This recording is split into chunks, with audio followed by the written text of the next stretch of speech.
Welcome to the Fantasy Audiobook. More children, more blessings, starting from marrying a wife to fight for hegemony. Chapter 1. Transmigrated and became the 9th prince of the Great Xia dynasty, but this status brought a lot of troubles to Lu Chen. Lu Chen looked at the imperial edict in his hand and sighed deeply. At this time, a graceful woman wearing a green dress entered the hall where Lu Chen was. Seeing Lu Chen's sad face, the woman comforted him and said, "Chenur, there is no danger in the north, and it is far away from the capital. It may be a good place for you." The woman's voice is gentle and crisp, just like the spring breeze blowing into people's hearts. Lu Chen raised his head and stared at the woman in front of him, the sadness on his face wiped away. The woman's name was Chu Yukin, and she used to be his mother's concubine's maid, but his mother always regarded her as her sister, so Lu Chen also called her Aunt Chu. When Lu Chen was 10 years old, his mother passed away, and Chu Yukin has always been by his side to take care of him. Not long after he transmigrated to this world, he recovered his memories on Earth, but these memories were not of much help to him. Unlike the transmigrator in the novel who knows everything, except for some common sense, he doesn't know much about science and engineering, and he can't remember many ancient poems. Even if he memorized ancient poems every day when he was in high school, he would have forgotten them by this time. It's so clean that it can be said that he is no different from the ancients. As for politics, Lu Chen knows nothing about it, but Lu Chen knows one thing, that is, you must not participate in the battle for the right to inherit the throne, otherwise you will not know how you will die. Her mother was born in the Chu family, a wealthy family in the south of the Yangtze River. If he wanted to participate in the fight for the heir, there would be no support at all, and there were people who had been tempting him and wanting him to compete for that position. Fortunately, he knew that he had a few kilograms or taels. Now this life of having clothes to put out his hands and food to open his mouth is actually not bad. He doesn't need to take risks. It's just a pity that he will soon go to the bitter cold land in the north to suffer. Perhaps because he was too incompetent and only cared about enjoying happiness, the emperor of the Great Xia dynasty, his father, granted Mu Zixuan to marry him on the grounds that he had reached adulthood, and asked him to move to Fanbei County. In the past, I don't know how many people wanted to marry Mu Zixuan, the most talented woman in the capital. But things are different now. Because Mu Zixuan's family has a relationship with a rebellious family, although the Mu family took out the Iron Scroll to save the Mu family, the family's status has also plummeted. Anyone with a little bit of political savvy knows that as long as you marry Mu Zixuan, you will basically have no chance of becoming the prince. Lu Chen didn't care about the position of prince, he just felt that the Mu family was involved with the rebellious family, and whether marrying Mu Zixuan would one day affect his good life. He was worried, but this was a marriage gift from his father, and he couldn't refuse it, he could only accept it.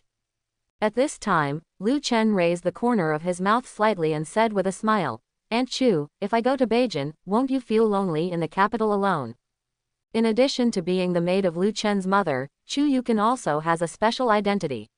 She is also from the Chu family. She represents the interests of the entire Chu family in front of Lu Chen. However, Lu Chen married Mu Zixuan and went to Beijun, which meant that he completely lost the possibility of becoming a prince. The Chu family would not continue to bet on him, and Chu Yukin might also leave him. Chu Yukin's strength has reached 9th grade. In this world of low martial arts, there are not many 9th grade masters in the entire Daxia dynasty, and it is impossible for the Chu family to let a 9th grade master follow a useless prince.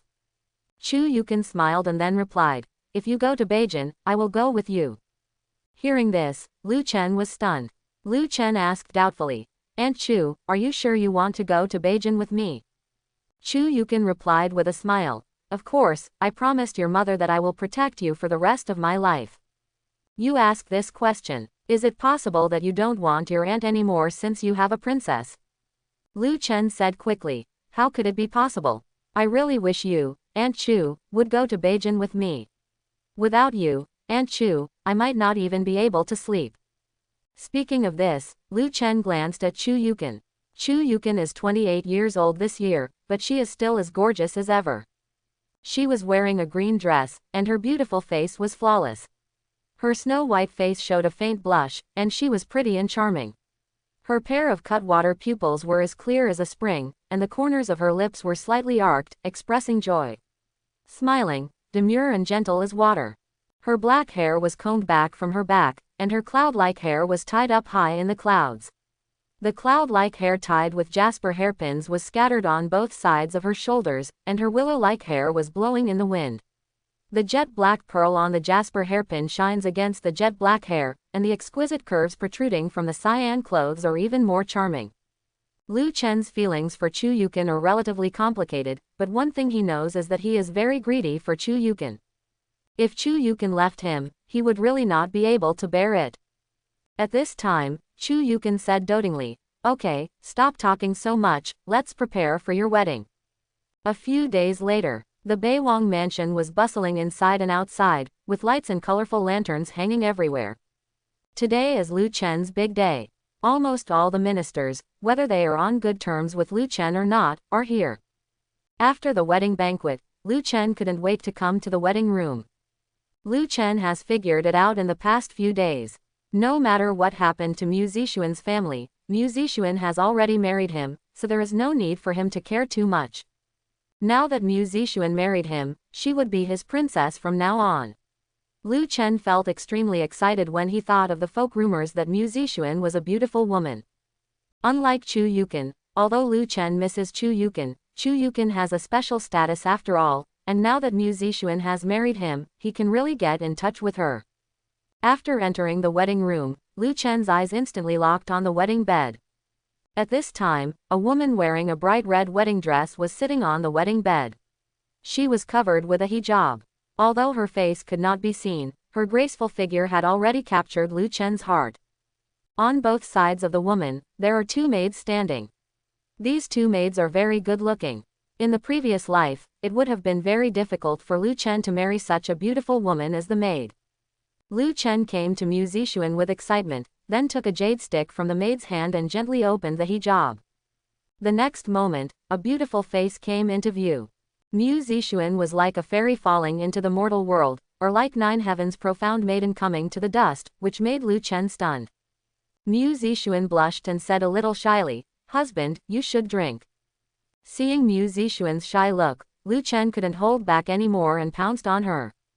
The two maids originally wanted to remind Lu Chen to drink Hexen wine, but seeing that Lu Chen had already started doing business, they had no choice but to stand quietly and wait. I don't know how long it took. Lu Chen hugged Mu Zixuan's body and lay on the bed, completely relaxing. Maybe this is the life he wants. But at this moment, a strange woman's voice sounded. Ding! Congratulations to the host for having his first wife and activating the system of having many children and many blessings. The gift package for newcomers has been distributed, do you want to receive it? Seeing the blue interface in front of him, Lu Chen was stunned just like he had just seen Mu Zixuan's beautiful face. He even wondered whether he was hallucinating because his body was weak due to excessive exercise just now. Then he looked straight at the blue interface, then raised his hand and selected yes. Then, the woman's voice sounded again. Newbie gift package has been collected. When the beep sounded, many things appeared in front of Lu Chen's eyes. Congratulations to the host for obtaining a dragon tiger pill, a breakthrough pill, a desert eagle, 500 bullets, 50 grenades, and a dragon and phoenix tree seed. Lu Chen didn't know what these things were for. He first glanced at the beauty next to him warily. Mu Zixuan had fallen asleep from exhaustion, so he raised his hand again with relief and clicked on the blue interface. Dragon tiger pill, 3 words. Dragon tiger pill. After being eaten, it can greatly increase the host's combat effectiveness and ensure that the host gives birth to children faster. The next moment, a beautiful porcelain bottle appeared in Lu Chen's hands. Lu Chen's eyes lit up, it was actually true. Then he thought and waved his hand, and the small porcelain bottle returned to the blue interface.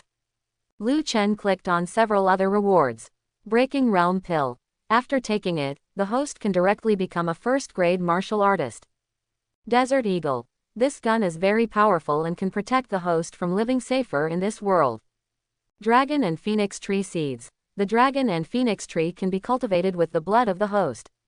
When the dragon and phoenix tree grows, the woman will become completely dependent on the host after taking the tea made from the leaves of the dragon and phoenix tree. The seeds can help the host to have more high-quality heirs.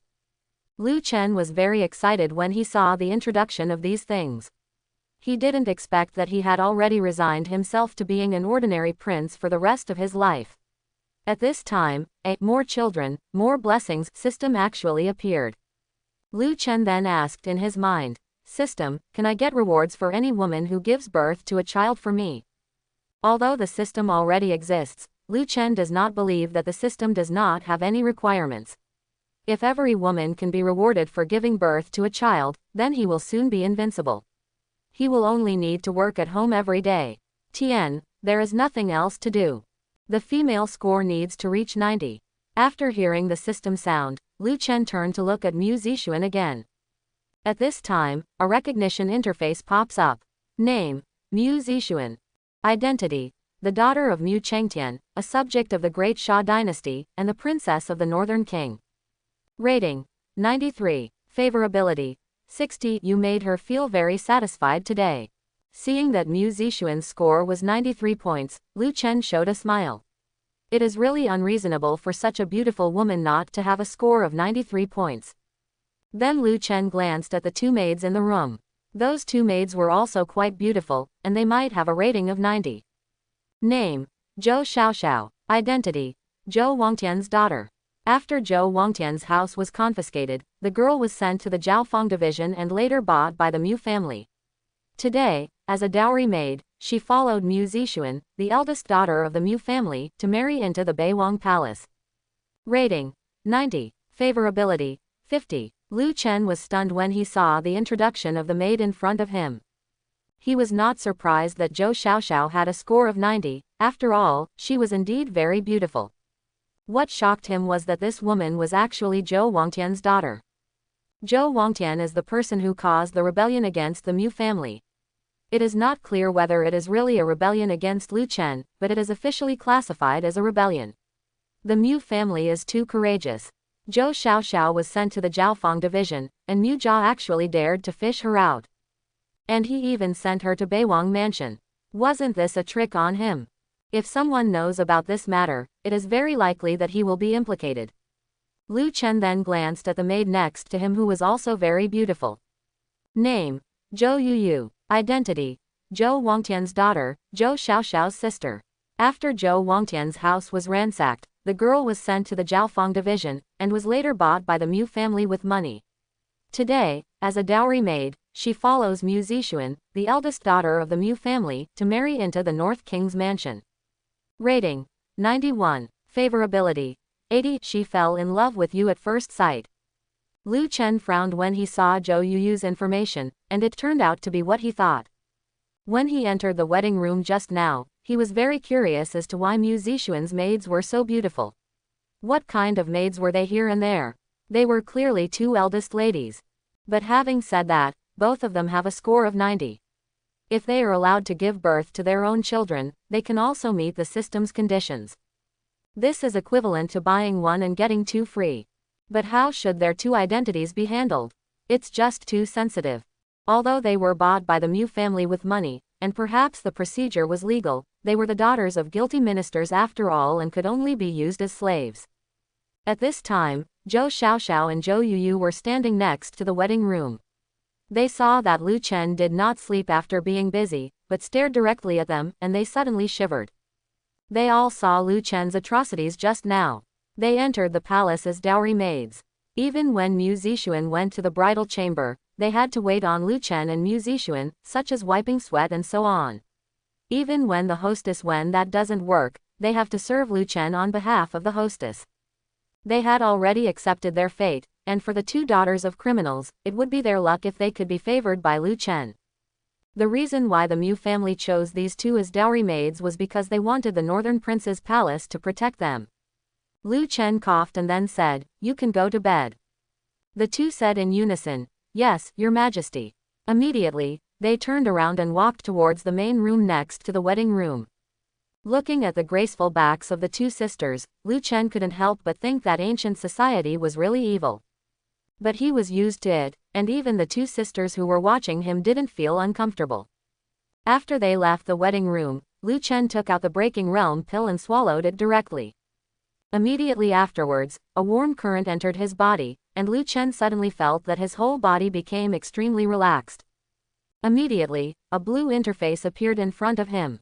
Host: Lu Chen. Realm: First grade. Skills: None. Divine ability: None. Weapon: Desert Eagle. Heirs: None. Lu Chen just glanced at it and closed the system interface. He was a little restless at this time. After coming to this world, he exercised almost every day according to the way of exercising on Earth. However, he had never practiced martial arts, so he never had the power of a martial artist. Having the power of martial artist for the first time, Lu Chen wanted to try it out. However, after taking a look at the sleeping beauty beside him, Lu Chen finally gave up the idea. Let's wait until tomorrow morning to discuss everything. Early the next morning, Chu Yukin came to the courtyard where Lu Chen was. Seeing that the wedding room of Lu Chen and Mu Zixuan was still closed, she asked the palace soldier at the door, "Is Chen'er not up yet?" The soldier stammered and replied with an embarrassed look on his face, "Well, the prince is already up, but he is still busy. Mrs. Chu should please come back." As soon as the soldier finished speaking, Chu Yukin vaguely heard some sounds coming from the room. As a 9th grade martial artist, Chu Yukin has a very high status in the North Palace. She is in charge of the entire guards of the North Palace. However, even so, the soldiers guarding the gate still felt that it was inappropriate to let Chu Yukin wake up their prince. In the past, it was no problem for Chu Yukin to wake up their prince, but now that their prince is married, it would be very embarrassing if he encountered Lu Chen and their princess having fun.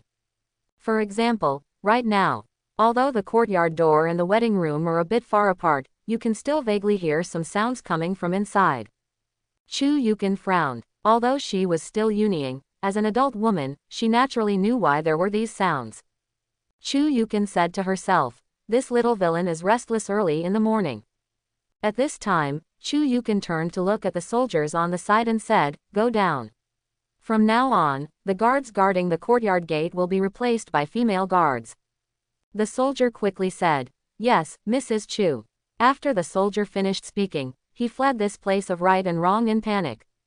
After Lu Chen and Mu Zixuan had a joke, he held Mu Zixuan tightly in his arms. At this time, Mu Zixuan's face was rosy and she did not dare to look directly into Lu Chen's eyes.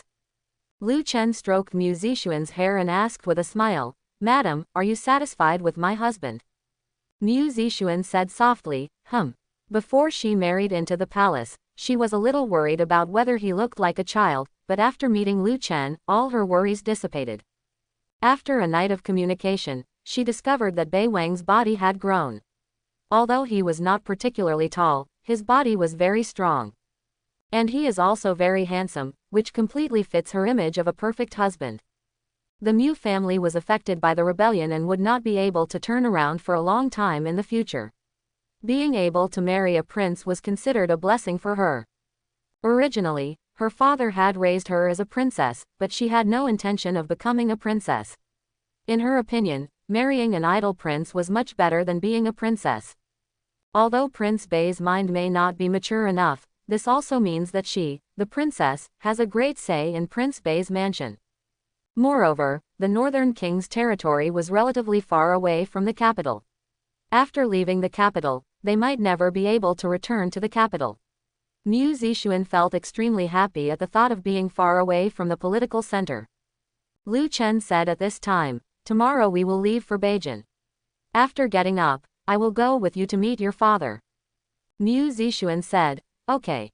Then, under the service of 2 beautiful maids, Lu Chen took a simple bath and then walked out of the room. When Lu Chen saw Chu Yukin standing at the door of the courtyard, his eyes lit up and he immediately used the system to identify her personal information. Name: Chu Yukin. Identity: Chu Yu's maid, Chu Yu's sworn sister to Jin Lan, spokesperson for the Chu family's interests, Wang Han's wife, now the leader of the guards of the North Palace, and the North King's first love. Rating: 97. Favorability: 98. Seeing the introduction of Chu Yukin's identity, Lu Chen was a little confused. Wang Han died on the day Chu Yukin married Wang Han. They didn't even have a wedding, so how could she be considered Wang Han's wife? Also, what happened to Bei Wang's first love? Although I am indeed very greedy for her. Isn't this identity introduction a bit unreliable? But having said that, Chu Yukin actually had a score of 97, and her favorability level for herself reached 98. This further stimulated the evil thoughts in his heart. At this time, Lu Chen smiled and said, "Aunt Chu, why did you come here so early in the morning to listen to Chang Zhen?" Hearing this, Chu Yukin spat, and then cursed, "You little scoundrel, you are dishonest so early in the morning. Although it is important to carry on the family lineage, you must also take care of your health." Lu Chen said with a smile, "Don't worry, Aunt Chu, I am strong and can withstand it." Chu Yukin rolled her eyes at Lu Chen, and then said, "After dinner, go and see Duke Mu.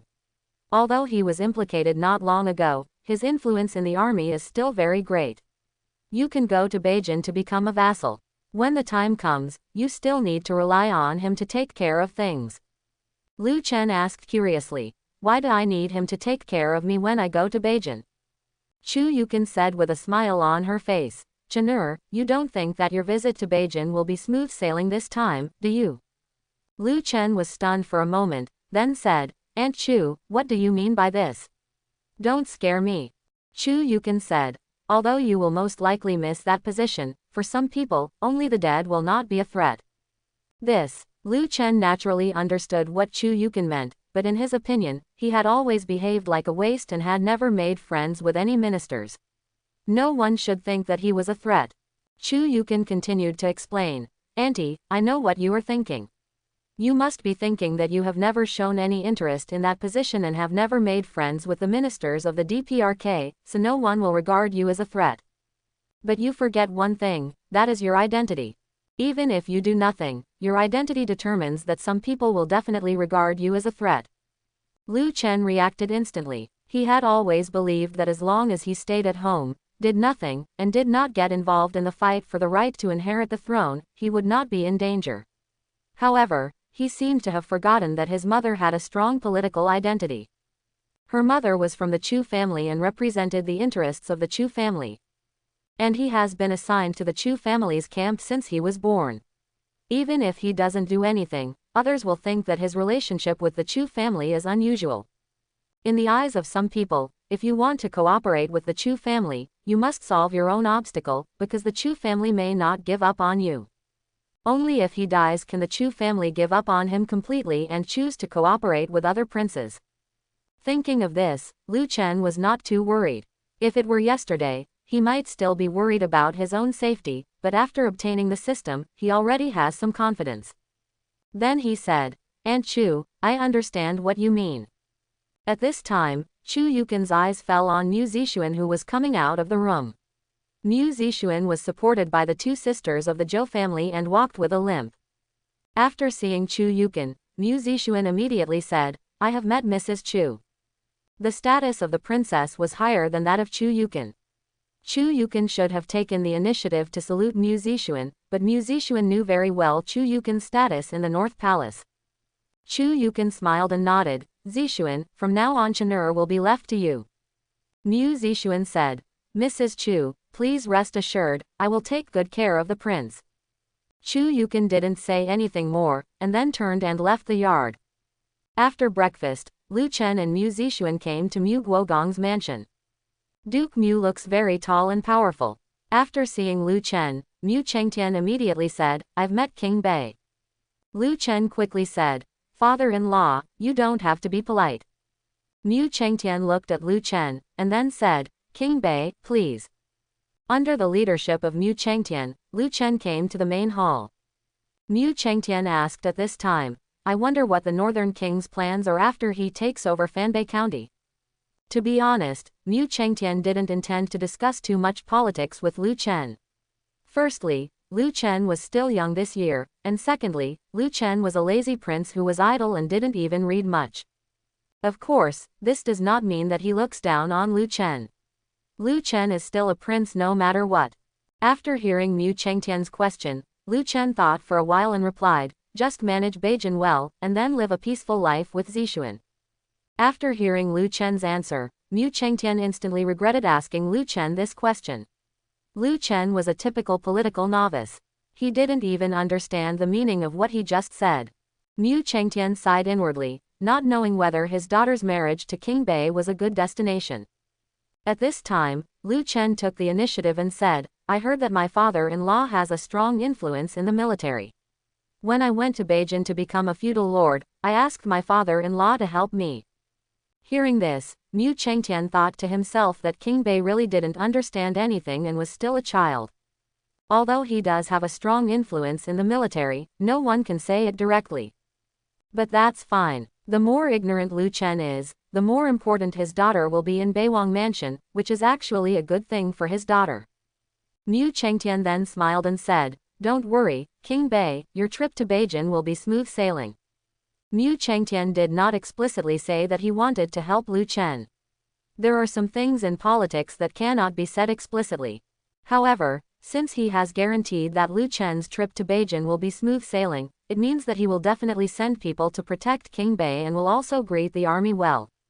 Although Lu Chen is a political novice, he can still understand Mu Chengtian's words.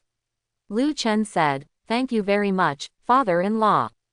Mu Chengtian looked at the servants in the hall at this time, and then said to those servants, You guys go out first. I have something to say to King Bei alone. Yes. Then the servants left the hall. After everyone went out, Lu Chen asked curiously, I wonder what my father-in-law wants to tell me. Mu Chengtian asked his servants to leave the hall first before talking to him. It must be a very important matter. Mu Chengtian said at this time, King Bei, I want to remind you that even if you reach Beijun safely, you will not always be safe and sound. Lu Chen asked, Why is this? Mu Chengtian knew that Lu Chen was a political novice, so he simply made it clear. Your mother-in-law is the eldest lady of the Chu family, and the Chu family naturally belongs to your faction. Although you have left Kyoto, in the eyes of most princes, you still pose a great threat to them. And the Chu family probably still has expectations for you. Even I think so, and those princes will definitely think so too. If you were still here, the Chu family would probably always support you, but if it were you. Mu Chengtian did not continue.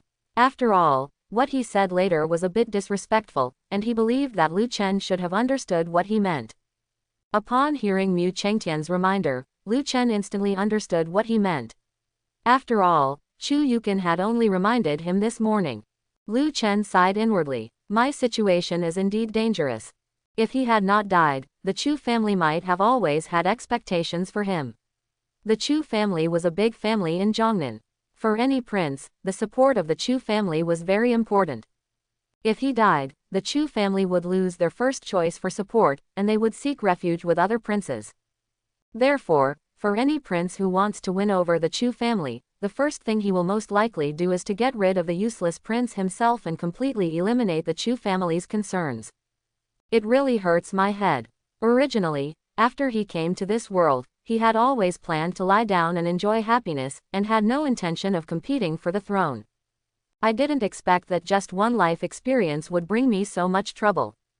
There's nothing you can do about it, your life experience is determined by innate and cannot be changed.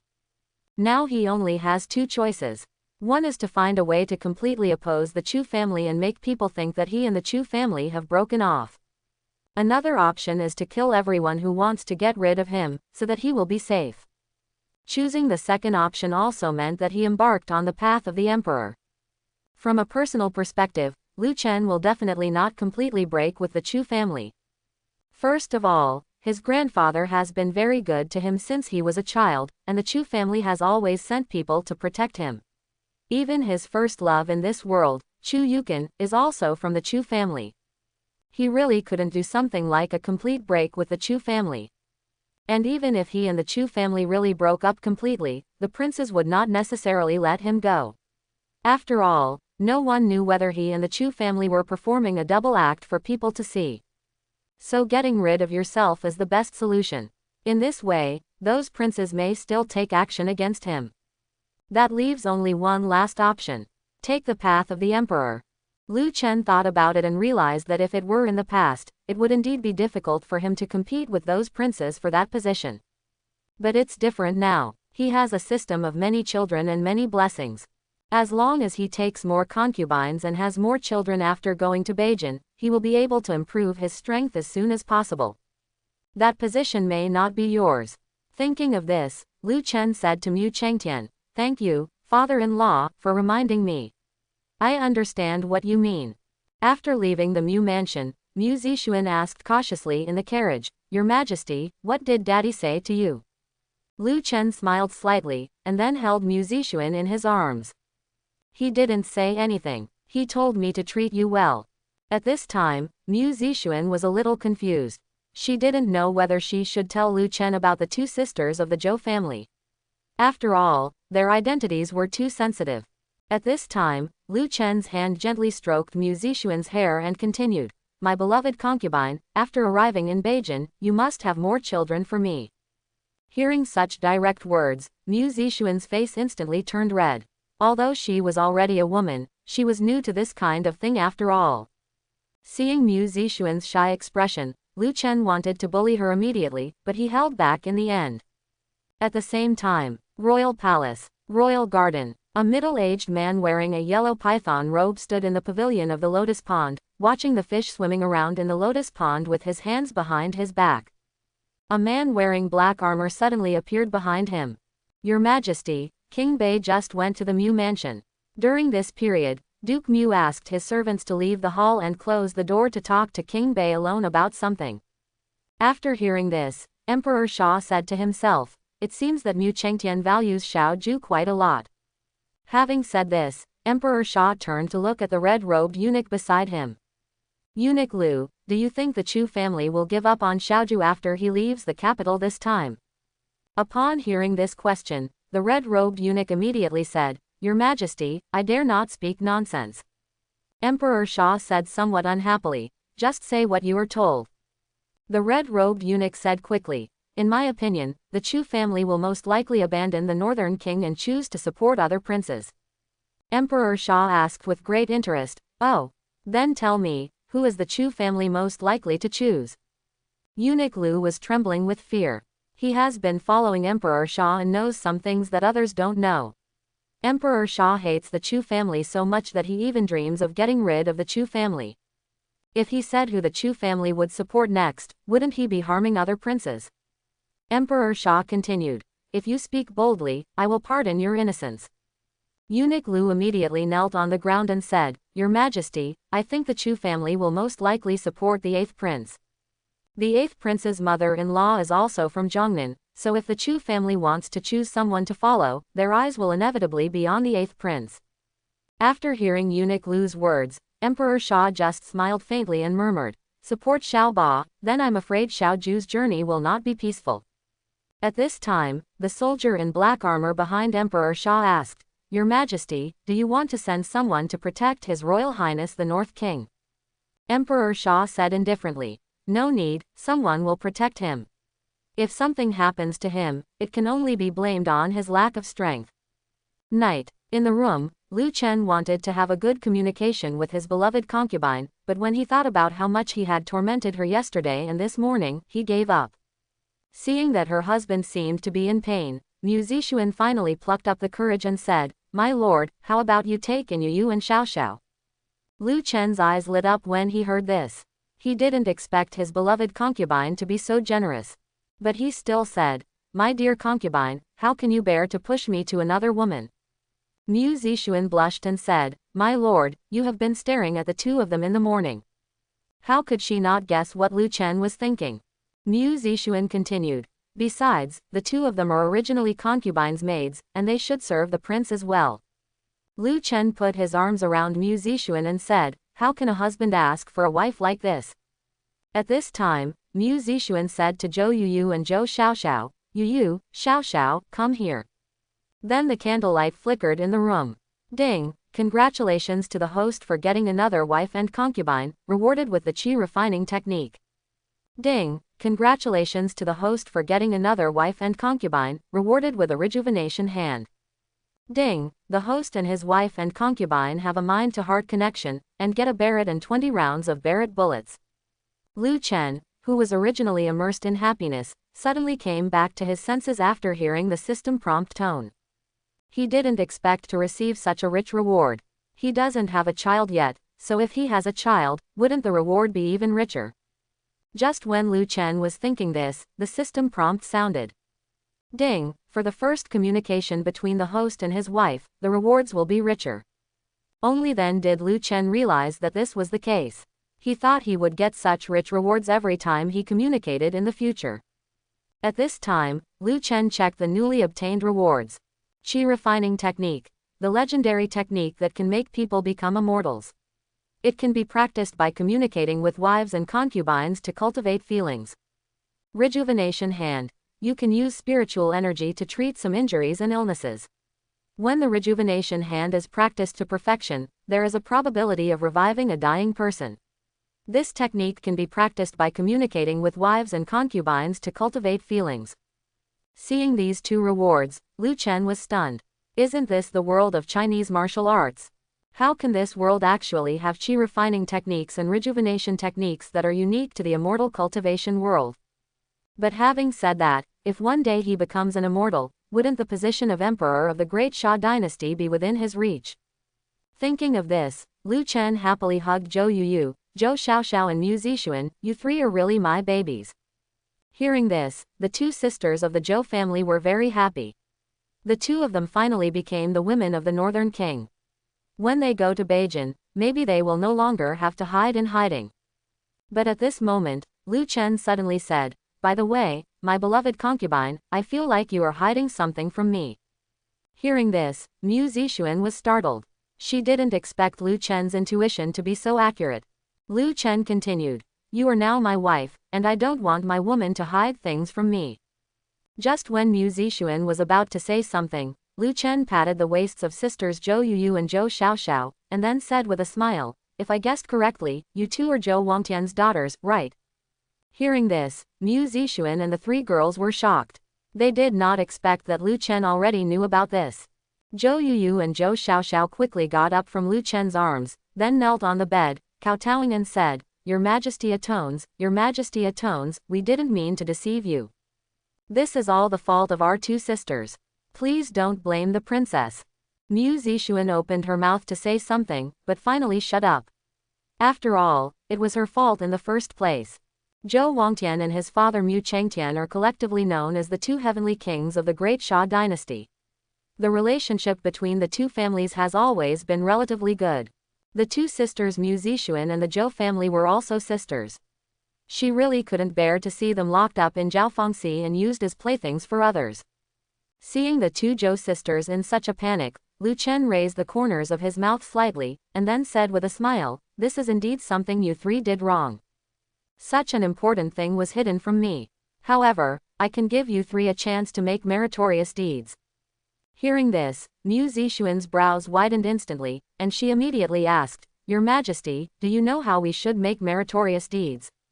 Lu Chen looked at Zhou Yuyu and Zhou Xiaoxiao and said, "This is simple, you just need to give me a few children." Upon hearing this, the three women reacted instantly. Then Zhou Yuyu and Zhou Xiaoxiao quickly thanked and said, "Thank you, Your Majesty, for taking me in. We will definitely give you more children in the future." Lu Chen then said, "Okay, you two sisters go and rest first. When we get to Beijun, I will take you as my concubines." The two said in unison, "Yes, Your Majesty." Then the two limped out of the room and went to the adjacent room. After the two of them left, Mu Zixuan asked cautiously, "My lord, do you really plan to take them in?" Although Lu Chen is 3 years younger than herself, Lu Chen is the prince after all, and Mu Zixuan is really not sure about Lu Chen's temper. Lu Chen pulled Mu Zixuan's delicate body over, hugged her directly, and then said in her ear, "If I didn't take them in, do you think I would have touched them just now?" Hearing this, Mu Zixuan reacted. Indeed, Lu Chen had obviously known the identities of the two Zhou sisters for a long time, but he didn't care about their identities just now. Lu Chen continued, "My beloved, I hope this is the first and last time. Do you understand what I mean?" Mu Zixuan immediately said, "Yes, Your Majesty, I will never hide anything from Your Majesty in the future." Lu Chen kissed Mu Zixuan, then stroked her body and said, "This is my good concubine. By the way, I am also the kind of unreasonable person. You don't need to be so cautious. After all, you are the mistress of this family." Mu Zixuan is 3 years older than him, but looking at her appearance in the past 2 days, she looks like a little woman. She is cautious whether she speaks or does things, giving people the feeling that she is an outsider. Mu Zixuan blushed and said, "My lord, I will adapt to my status as soon as possible." Lu Chen continued, "Also, from now on I will call you my husband." Mu Zixuan whispered, "Yes, husband. Okay, go to bed early, we will leave for Beijun tomorrow." Then Lu Chen hugged Mu Zixuan's fragrant and soft body and fell asleep. Early the next morning, the sky was still gray and bright, so the people in Beiwang Mansion got up and started to prepare. Lu Chen doesn't have the habit of getting up early, but since he is leaving the capital today, he can only get up early from the warm fragrance of nephrite. Lu Chen stood at the door of Beiwang Mansion, looking at the entire Beiwang Mansion, feeling a little sad in his heart. Beiwang Mansion carries his memories from childhood to adulthood, and every bit of the past plays in his mind like a movie. After leaving this time, I don't know when I can come back again. After all, the feudal king cannot return to the capital without an order. Lu Chen secretly made up his mind that he must grow up as soon as possible. The day he returns to the capital is the day when he rules the world. At this moment, not far away, a group of soldiers wearing armor came to the gate of Beiwang Mansion on horseback. When the leading General Li Feng saw Lu Chen, he immediately knelt down and said, "General Li Feng, I would like to pay my respects to the prince. This time the prince is going to Beijun to join the feudal clan. His subordinates will do their best to protect the safety of the prince and his family." At this time, Lu Chen's eyes exuded a gaze that was not easily detectable by others, and an information bar appeared in front of Lu Chen. Name: Li Feng. Identity: one of the generals in the Great Sha Tiger Army, and now the temporary guard general of the Northern King of Great Sha. Strength: 7th grade. Loyalty: 50. Seeing this information column, Lu Chen was stunned for a moment. It turns out that the Duozaduofu system can also display men's information. This is very useful to him. Lu Chen is very satisfied with Mu Chengtian's arrangement. Even though Li Feng is just a 7th grade martial artist, in the world of low martial arts, the 7th grade martial artist's strength can be regarded as 100 enemies. Moreover, the soldiers Li Feng brought were basically 2nd and 3rd grade soldiers, and there were no ordinary soldiers. In other words, they are all elites, no cannon fodder. Lu Chen then said, "General Li, get up. I believe that you are strong enough to protect me and my family." "Thank you, Your Majesty." After the words fell, Li Feng stood up. Then Li Feng said in Lu Chen's ear, "Your Majesty, Duke Mu asked me to remind you that the 8th prince has sent people to Beijun." Hearing this, Lu Chen frowned slightly and thought for a moment. The 8th prince, Lu Shuyun, what did he send people to North County for? Kill yourself. Lu Chen quickly understood that Lu Shuyun's mother-in-law was also from a wealthy family in Jiangnan, so Lu Shuyun needed the support of the Chu family the most if he wanted to seize the title. As long as he dies, the Chu family will definitely choose the descendants of the same Jiangnan family. Unexpectedly, Mu Chengtian could even find out such information. It seems that although Mu Chengtian has been relieved of his position, he still has control over the army. No wonder his father was so afraid of Mu Chengtian. Lu Chen then said, "Okay, I understand." Then Lu Chen got on his horse and said, "Now that everyone is here, let's set off. Let's get to Beijun as soon as possible." Lu Chen now only wants to reach Beijun and start his own cultivation path. Both the qi refining technique and the rejuvenation hand require cultivating relationships with one's wives and concubines before they can be practiced. The so-called cultivating relationships is a matter between men and women. But being on the road is obviously inconvenient, and you must have a stable place. As for the threats on the road, Lu Chen didn't take them to heart. Everyone under the Grand Master is mortal. Mortals cannot stop bullets, and the Desert Eagle and Barrett in his hands are not vegetarians. Then the people from the North Palace lined up and left the city in a mighty manner. Unlike when Lu Chen got married, no minister from the court came to see him off today, not even his father-in-law. There were only people watching the theater on both sides of the road. Lu Chen doesn't care much about this. It doesn't matter if someone gives it to him or not. When the motorcade passed a restaurant, a man in blue brocade clothes on the 2nd floor of the restaurant looked at the figures gradually receding. At this time, the man asked, "Are you ready?" "Don't worry, Your Highness, we have made arrangements." Blood Moon Tower has sent an 8th grade and 2 ninth grades this time. As long as they leave the capital's jurisdiction, the people from the Blood Moon Tower will take action immediately. After hearing what his men said, Lu Shuyun looked at Lu Chen on horseback, and then said to himself, if Chu Yukin hadn't gone to Beijun with you this time, I wouldn't have chosen this method. Good brother, have a nice journey. Originally, Lu Shuyun thought that after Lu Chen left the capital, the Chu family would completely give up on him. After all, even Emperor Xia had already driven him to the bitter cold of North County. What Lu Shuyun didn't expect was that Chu Yukin, a 9th grade master, would actually go to Beijun with Lu Chen. What does this mean? It shows that the Chu family has no intention of giving up on Lu Chen. Otherwise, the Chu family would not be able to let Chu Yukin go with him. Since the Chu family has not given up yet, it can only help the Chu family make up their minds. It didn't take long. Lu Chen and the others left the city. After leaving the city, Chu Yukin frowned slightly when she saw Lu Chen riding a horse. Those people inside the city did not dare to take action, but it was different outside the city. Lu Chen is riding a horse, and his target is too obvious. If someone else shoots an arrow at that time, it will be hard to guard against him. Chu Yukin immediately rode to Lu Chen's side. Chenur, you'd better get back to the carriage. Lu Chen turned to look at Chu Yukin, and then said, don't worry, Aunt Chu, even if someone wants to attack me, they won't be near the capital. Chu Yukin said, you're not afraid of 10,000, just in case. You'd better listen to your aunt and go to the carriage to stay. Chu Yukin's tone was a little serious. After all, this involved Lu Chen's safety and he couldn't be careless. At this time, Li Feng also came from a distance. Your Majesty, we are about to leave the jurisdiction of the capital. You'd better go to the carriage. The carriages sent by Duke Mu are reinforced and can withstand most arrows. Seeing both of them saying this, Lu Chen didn't intend to continue to be stubborn. Now he is only a 1st grade martial artist, and his physical ability is better than that of ordinary people. If someone really attacks him, he still won't be able to react.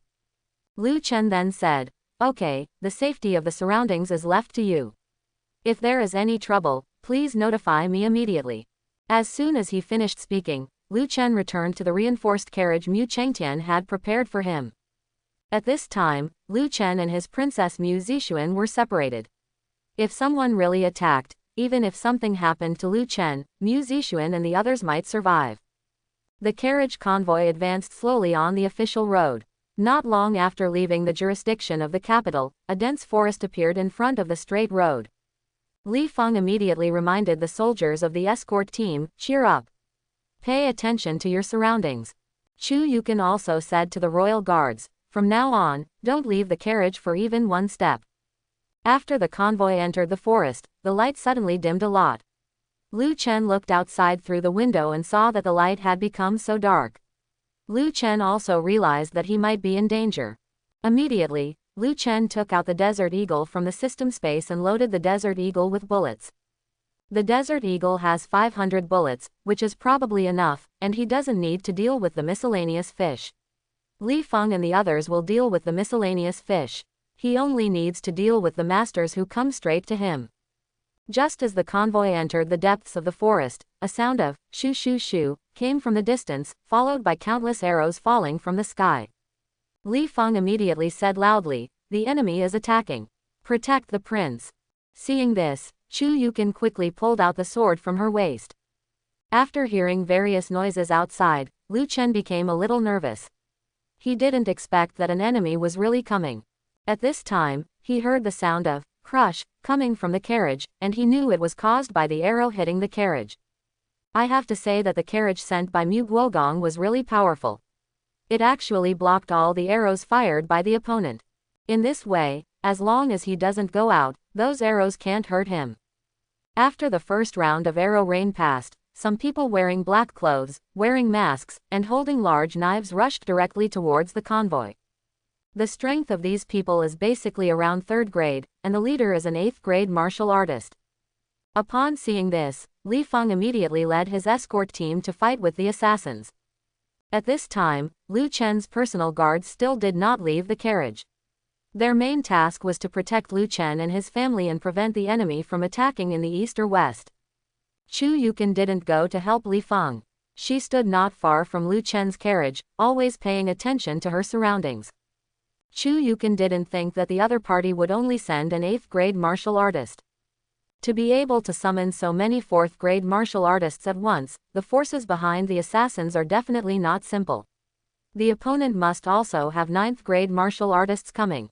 Just when Chu Yukin was alerting the surroundings, a breeze blew through the woods, and the falling leaves turned into 2 halves in the air and slowly fell to the ground. A sharp light flashed in Chu Yukin's eyes. The real enemy is here.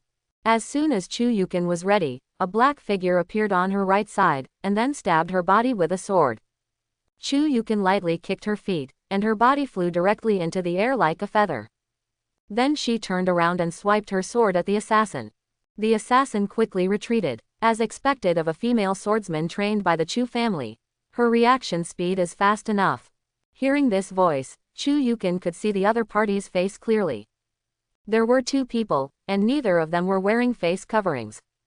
Judging from the aura exuded by these 2 people, they are at least 9th-grade martial artists. Those 3rd-grade martial artists all wore masks, but the 2 main characters did not wear masks. What does this mean? It shows that the other person doesn't care that their face will be seen by others. Or in their opinion, they can kill people and silence them today. Either the faces of these 2 people are fake and they use the disguise technique. Of course, neither that is important now. What is important is how to deal with these 2 people. At this time, Chu Yukin noticed that the 2 people had a red moon pattern on their clothes. Chu Yukin instantly guessed their origins. Chu Yukin said coldly, "Does Shuiyu Tower know what it is doing?" The person in the carriage is King Bei. If your majesty is informed that King Bei was assassinated by Shuiyu Tower, I'm afraid your Blood Moon Tower will be destroyed soon. Hearing this, Lu Tong laughed loudly. Mrs. Chu really likes to joke. If Emperor Sha had the ability to deal with us, he would have wiped out our Blood Moon Tower long ago, and there is no need to wait until today. At this time, Bai Hong, who was next to Lu Tong, said calmly, "Mrs. Chu, we have no intention of becoming enemies of the Chu family. As long as Mrs. Chu gets out of the way, we will not attack you." After hearing Bai Hong's words, Chu Yukin clenched the sword in her hand and said coldly, "If you dare to touch King Bei, you will become the enemy of the Chu family." Lu Tong said, "Come on, King Bei, a loser, has been abandoned by Emperor Sha. He will never inherit the throne. What reason do you Chu family have to support him?" Bai Hong also said, "Mrs. Chu, we also charge money to do things. If Mrs. Chu insists on blocking it, don't blame the sword for not having an eye." Chu Yukin clenched the sword in her hand and swung it into the air, and the sword energy flew out, directly drawing a line between them. This is the bottom line, anyone who crosses it will die. Bai Hong and Lu Tong saw that Chu Yukin was unwilling to give way, so they had no choice but to force themselves forward. To be honest, they were actually unwilling to confront Chu Yukin. Although they are both 9th grade, there is a big difference between 9th grade and 9th grade. Although Chu Yukin is just a woman, her talent in sword Dao is very high, and she is even very famous throughout Daxia. But since Chu Yukin was unwilling to get out of the way, there was only one battle left. Bai Hong immediately said to Lu Tong, "Elder Lu, you find a way to hold him back while I go and deal with that useless prince." Lu Tong took out his big hammer and said with a smile, "Okay, I have long wanted to see Mrs. Chu's sword. I want to see how powerful the Chu family's first female swordsman is." As he spoke, Lu Tong kicked his legs and his body flew towards Chu Yukin like a cannonball. Chu Yukin frowned, swung out her sword, and the sword energy flew out. Chu Yukin's body was very light, floating around like a feather. Because of her light body, her sword is also very fast. After just one move, Lu Tong was almost stabbed in the body by Chu Yukin's sword. Seeing that Chu Yukin's sword had cut off his hair, Lu Tong immediately said to Bai Hong, "Elder Bai, don't waste time." Lu Tong didn't expect Chu Yukin's sword to be so fast, and it almost killed him in just one encounter. Bai Hong also knew that Lu Tong might not be Chu Yukin's opponent, so he immediately rushed to the convoy. Seeing this, Chu Yukin kicked her toes slightly, and her body instantly flew out like an arrow. Then Chu Yukin swung his sword towards Bai Hong. Bai Hong turned his head instantly and raised his hand to block Chu Yukin's sword. Bai Hong said to Lu Tong at this time, "Elder Lu, I will drag her." After hearing this, Lu Tong's body disappeared directly on the spot and went straight to the carriage where Lu Chen was. After Lu Chen's personal guards saw this, they all rushed over and tried to block Lu Tong's progress. But Lu Tong is a 9th grade martial artist after all. When he hammers down, one of his guards is killed. Lu Chen's personal guards were helpless in front of Lu Tong. Seeing this scene, Li Feng in the distance became anxious. This is trouble. He immediately ran towards Lu Chen's carriage, but just a few steps out, he was stopped by the 8th grade martial artist, "General Li, your opponent is me." Chu Yukin also realized that Lu Chen would be in danger. She immediately swung her sword wildly, and the shadows of the sword swept through the woods, and the surrounding trees were instantly split into countless pieces. However, Bai Hong is not simple. He can always avoid Chu Yukin's sword. After all, he is a 9th grade martial artist. Although he may not be as powerful as Chu Yukin, there is still no big problem in dragging Chu Yukin. Chu Yukin suddenly became anxious, seeing that Lu Tong was approaching the carriage where Lu Chen was. If he continued to be dragged down like this, Lu Chen's life would be in danger. When Lu Chen's mother passed away, she promised to protect Lu Chen. If something happens to Lu Chen, how will she face her sister who is sworn to Jinlan even if she dies in the future? We absolutely cannot let anything happen to Lu Chen. Chu Yukin ignored Bai Hong and went straight to kill Lu Tong. Seeing Chu Yukin avoid him, Bai Hong rushed forward and blocked Chu Yukin's way. At this time, Lu Tong had already arrived in front of Lu Chen's carriage. He didn't know which carriage Lu Chen was in, but he was ready to look for each carriage. Lu Tong went over with a hammer, and the door of the carriage was instantly smashed. At this time, Lu Chen was sitting in the carriage. Seeing that he found Lu Chen in the first carriage he smashed, Lu Tong laughed and said, "Ha ha ha, it seems I'm lucky." Chu Yukin's face instantly turned pale in the distance. "It's over. Chenur." Li Feng was also extremely panicked. He also wanted to save Lu Chen, but the person in front of him was an 8th grade martial artist, and he himself was only a 7th grade martial artist. He couldn't escape at all. When everyone thought that King Bei was going to die here, Lu Chen showed a smile.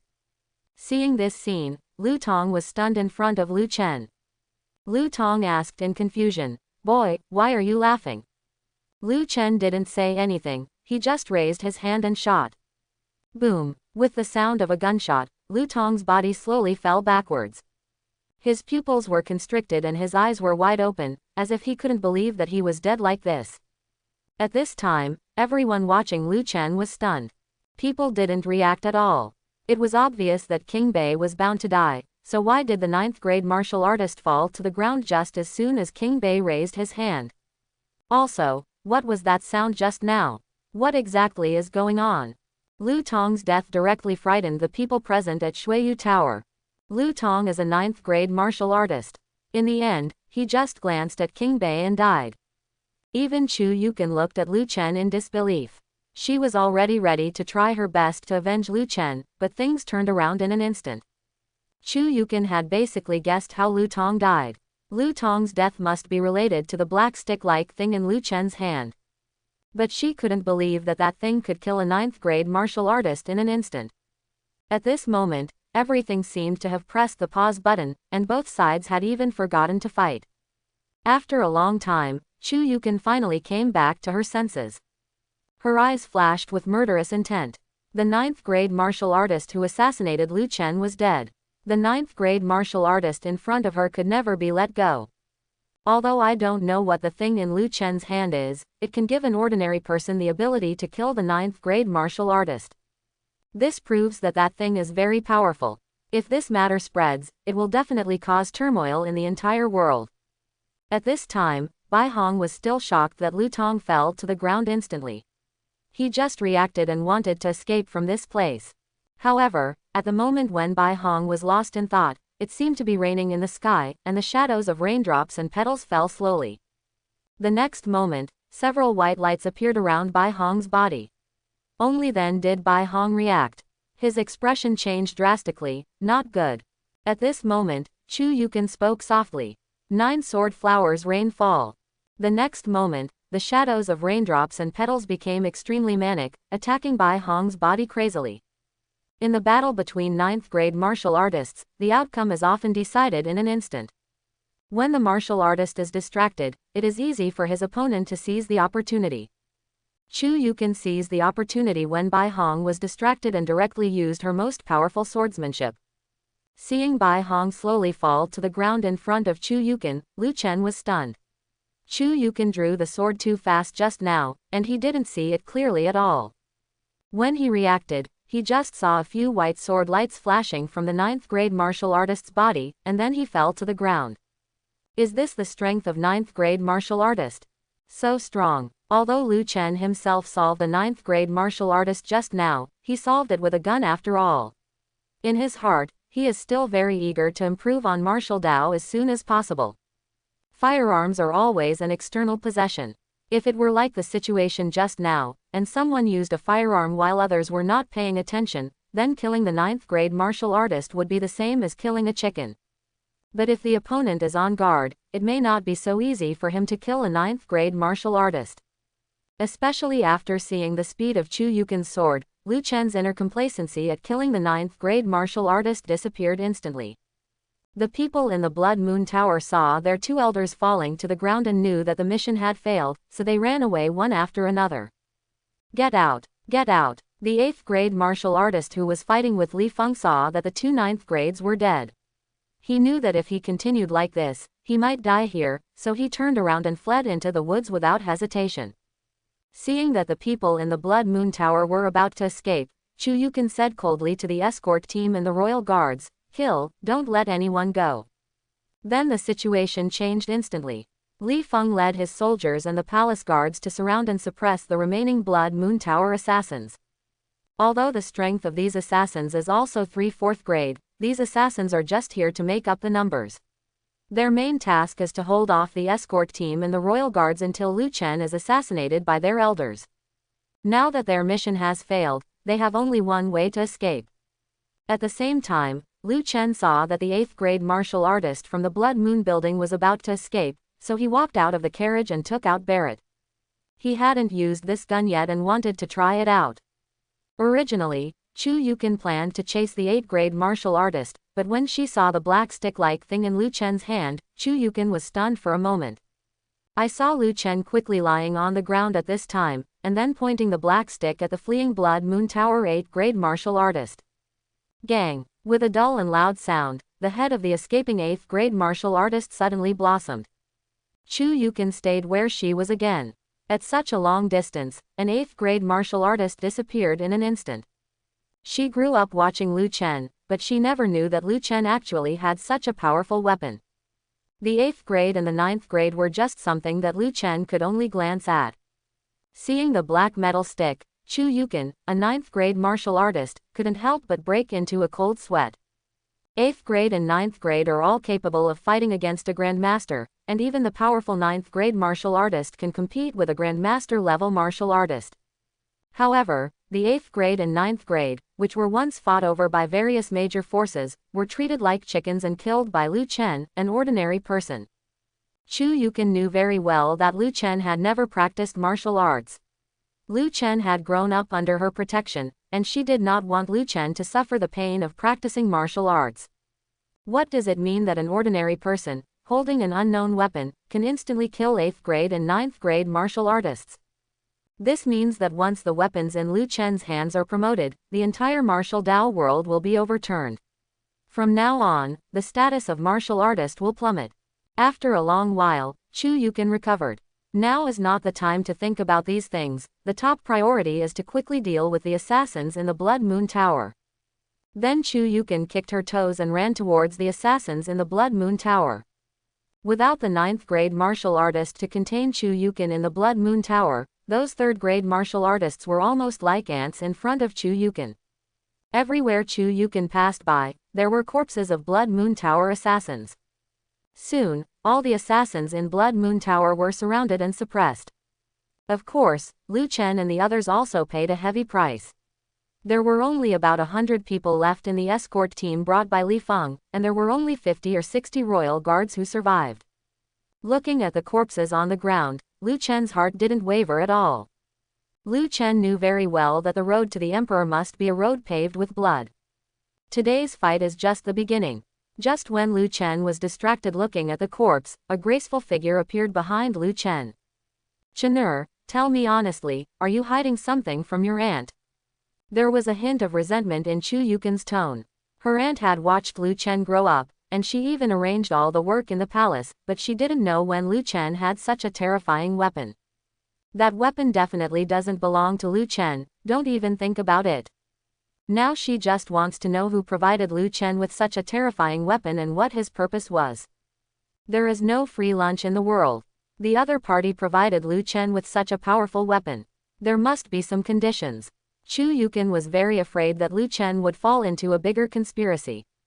Chu Yukin now just wants Lu Chen to live a peaceful life after going to Beijun. Lu Chen was stunned for a moment after hearing Chu Yukin's voice. He just wanted to test the power of the firearm, and had no idea how to explain it next.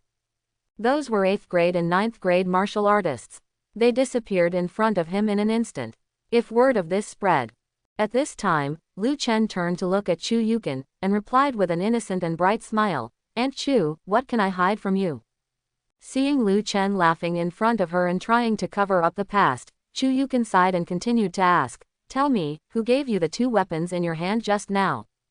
Lu Chen pretended to be stupid and said, "Weapon, what weapon?" Chu Yukin rolled her eyes at Lu Chen, "Do you think your aunt is blind?"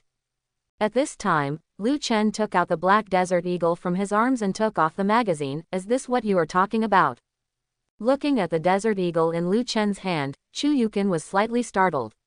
After all, this was a weapon that allowed an ordinary person to instantly kill the 9th grade martial artist.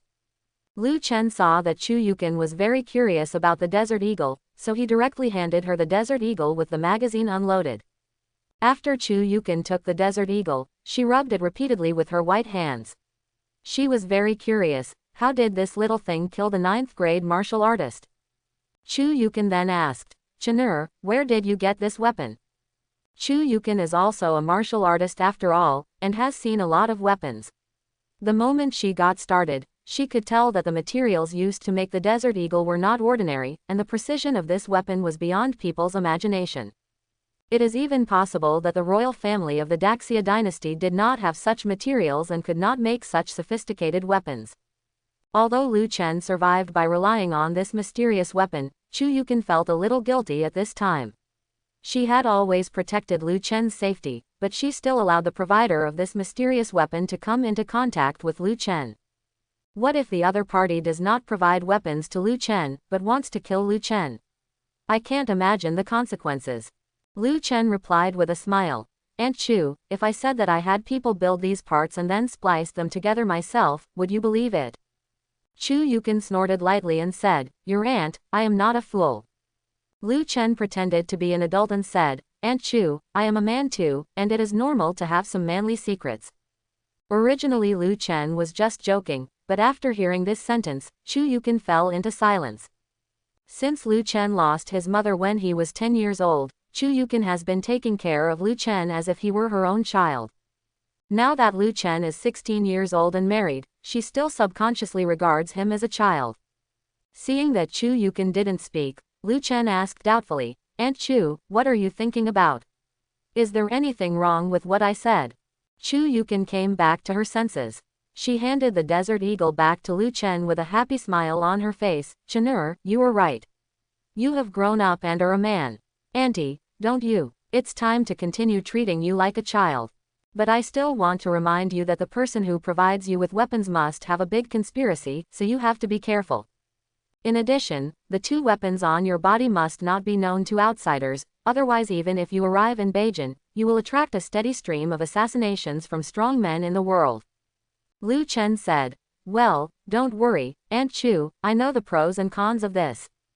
Chu Yukin said, "Okay, you go and see Zixuan and the others first." Then Chu Yukin turned around and left, coming to Li Feng and the others. At this time, Li Feng and others were cleaning up the corpse. Seeing Chu Yukin coming over, Li Feng immediately asked, "Mrs. Chu, is the prince okay?" Chu Yukin said lightly, "Well, it's okay." At this point, Chu Yukin reminded, General Li, I hope you and your soldiers can pretend that you didn't see what happened today. Hearing Chu Yukin's words, Li Feng instantly understood what Chu Yukin meant. She was obviously talking about King Bei's instant kill of the 9th grade martial artist. It is rumored by the outside world that King Bei is just a good-for-nothing prince who knows nothing about martial Dao and doesn't read much. He only knows how to eat, drink and have fun all day long. When Mu Chengtian found Li Feng and hoped that Li Feng could protect the northern king and go to Beijun to join the vassal, Li Feng was still a little reluctant. But when I saw it today, I'm afraid everyone was wrong. King Bei has such a terrifying weapon in his hands. It is obvious that he cannot be such a simple waste. That's a 9th grade martial artist. 9th grade, whose strength is second only to Grandmaster. Just one more glance at Bei Wang, and the 9th grade martial artist was gone. There was also the 8th grade martial artist. At such a long distance, Li Feng thought that he might not be able to kill the 8th grade martial artist even with his archery. 8th grade martial artists have spiritual energy in their bodies. When an arrow enters their body, they can also control their muscles to clamp the arrow. However, King Bei didn't know what kind of weapon he used, and he actually blew up the 8th grade martial artist's head instantly from such a long distance. And at that time, King Bei was just lying on the ground, not moving at all. To shoot an arrow, he needed to draw the bow. But as soon as King Bei lay down like this, the life of that 8th grade martial artist came to an end. This is enough to show how terrifying the weapon in King Bei's hand is. The King of the North has such a terrifying weapon, but he does not fight for the throne, and is even willing to go to Beijun. What does this mean? Li Feng didn't dare to continue thinking. He even doubted whether he would be killed by King Bei. Although he was the general of the escort team of the Northern King, he was also the general of the great Shahuban army. King Bei may not trust people like them. Thinking of this, Li Feng and others broke out in cold sweat on their backs. After Chu Yukin reminded Li Feng and the others, she turned and left. Looking at Chu Yukin's back, a soldier whispered beside Li Feng, "General. General, we won't be silenced after we arrive in Beijun, right?" The soldiers who followed Li Feng were all elite members of the Tiger Army, and they were not stupid.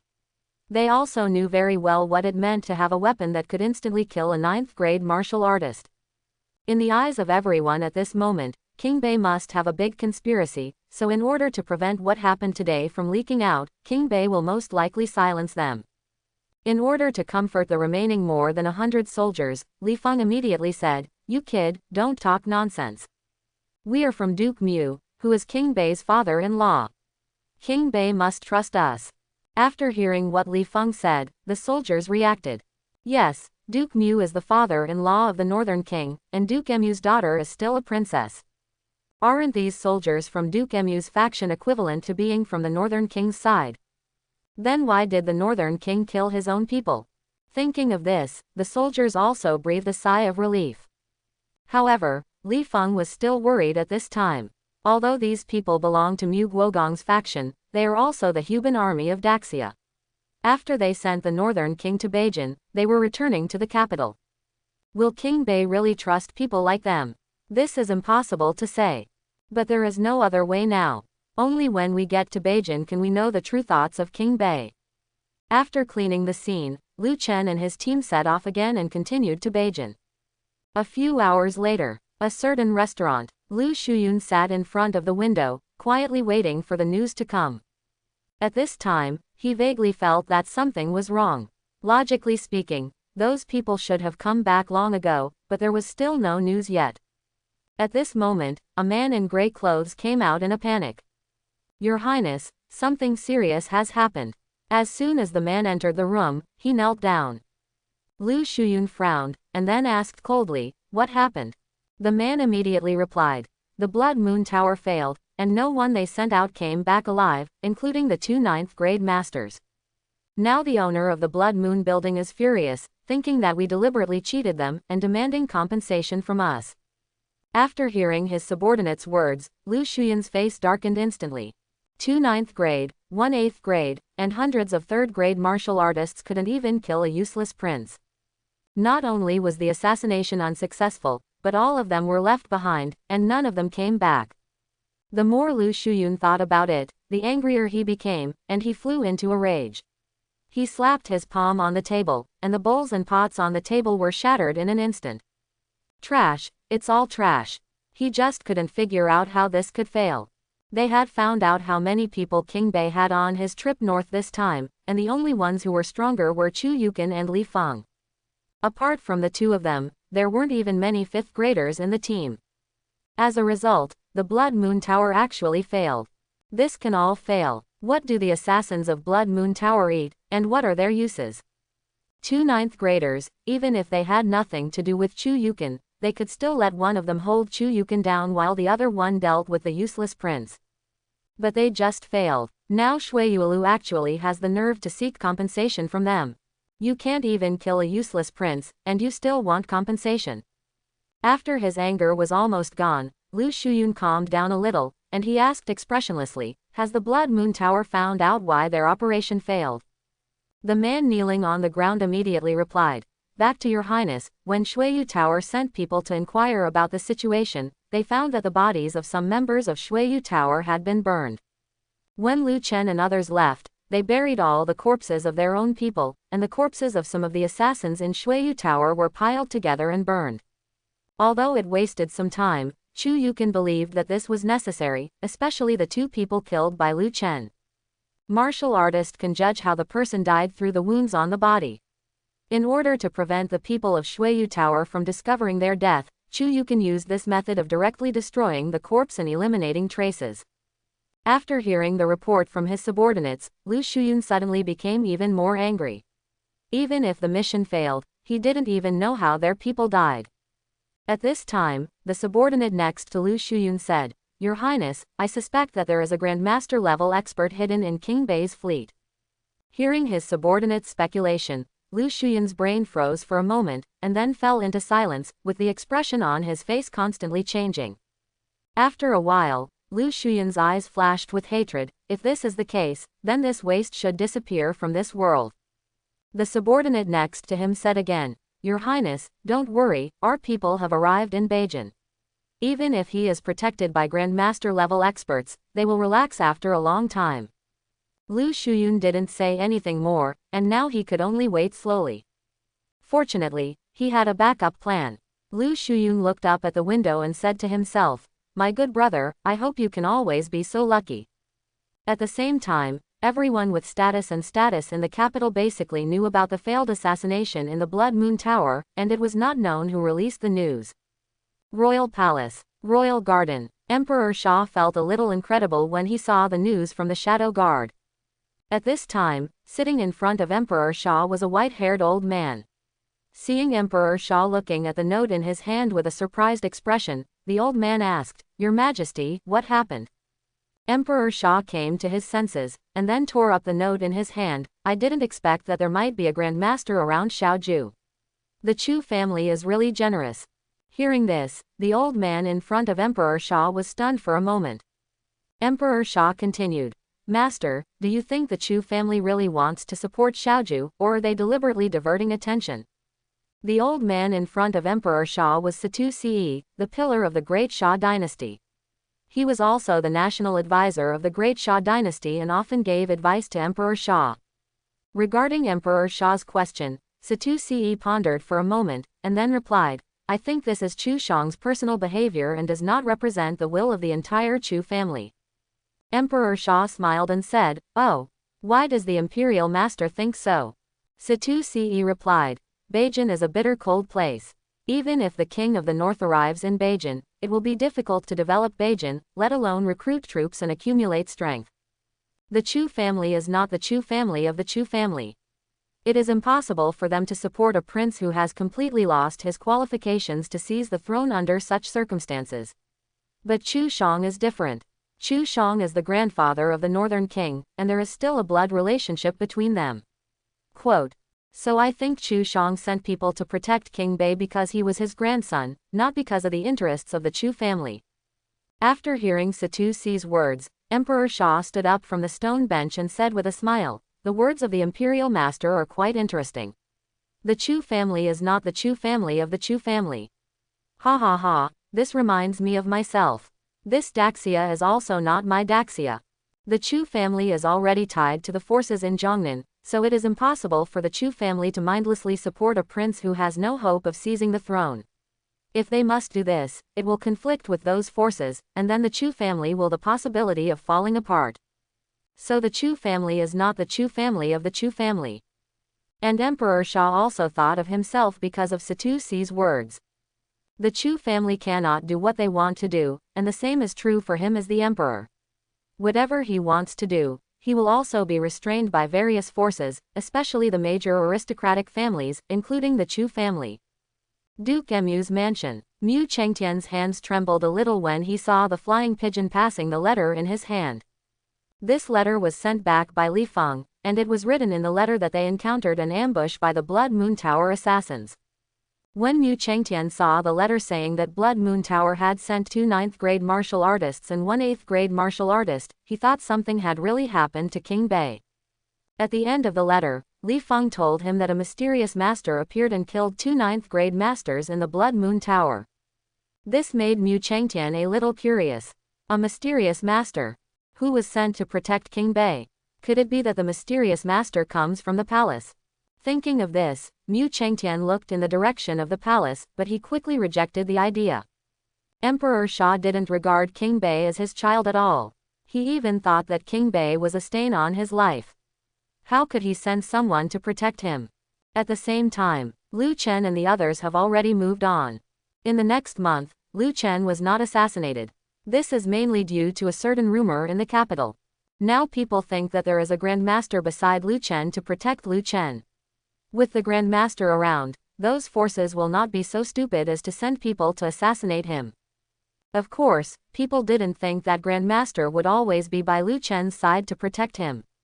There were not many Grand Master level masters in the entire Sha kingdom. How could they keep protecting a useless prince? In people's opinion, the Grand Master would only protect the northern king and leave in Beijun. Chapter 11. After nearly 2 months of hard work, Lu Chen's motorcade finally arrived in Beijun.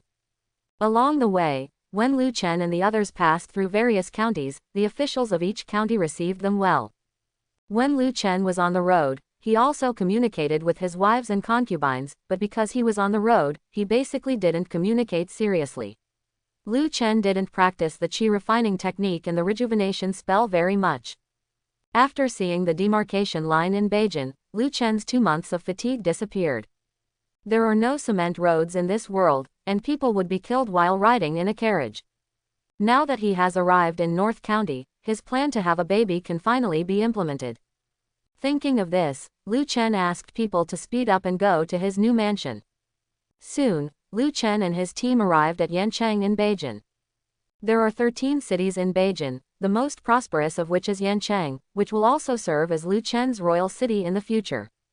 When Lu Chen's motorcade appeared in Yancheng, all Yancheng officials came out to greet them, and the people of Yancheng also stood on both sides of the road. At this time, many people in the crowd were whispering about King Bei.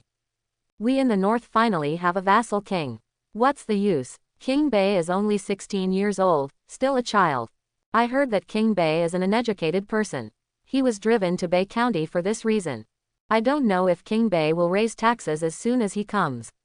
If he continues to raise taxes, we won't be able to survive. It would be nice if King Bei had been having fun in his mansion and left us alone.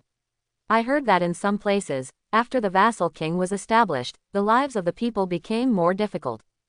When Lu Chen entered the city, he looked at the people on both sides of the road. The clothes of the people in the north are obviously tattered than those in other counties. Compared with the people in other counties, they are almost like beggars. This is too poor. Yancheng is also the richest city in Beijun. Even the people in Yancheng are dressed in such rags, as you can imagine in other counties.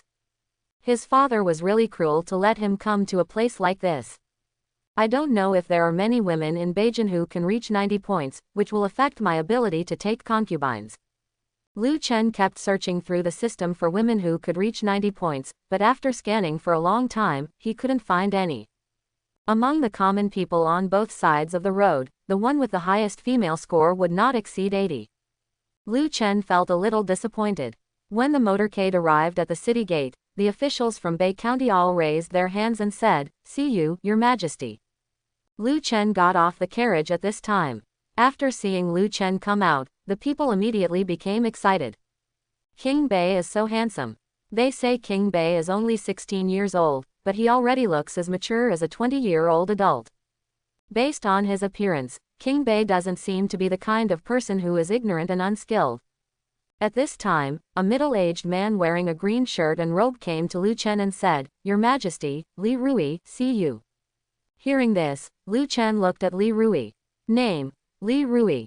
Identity: temporary sheriff of North County. Strength: 5th grade. Loyalty: 30. In his opinion, you are an ignorant and useless prince. Seeing that Li Rui's loyalty was so low, Lu Chen immediately looked at the loyalty of Beijun officials. It turned out that almost all officials had the same loyalty as Li Rui. This is not surprising. These people may have already inquired about their situation in the capital. Lu Chen asked directly, "Prefect Li, do you know how the construction of my palace is going?" Li Rui replied, "Your Majesty, don't worry, your mansion has been built and you can move in now."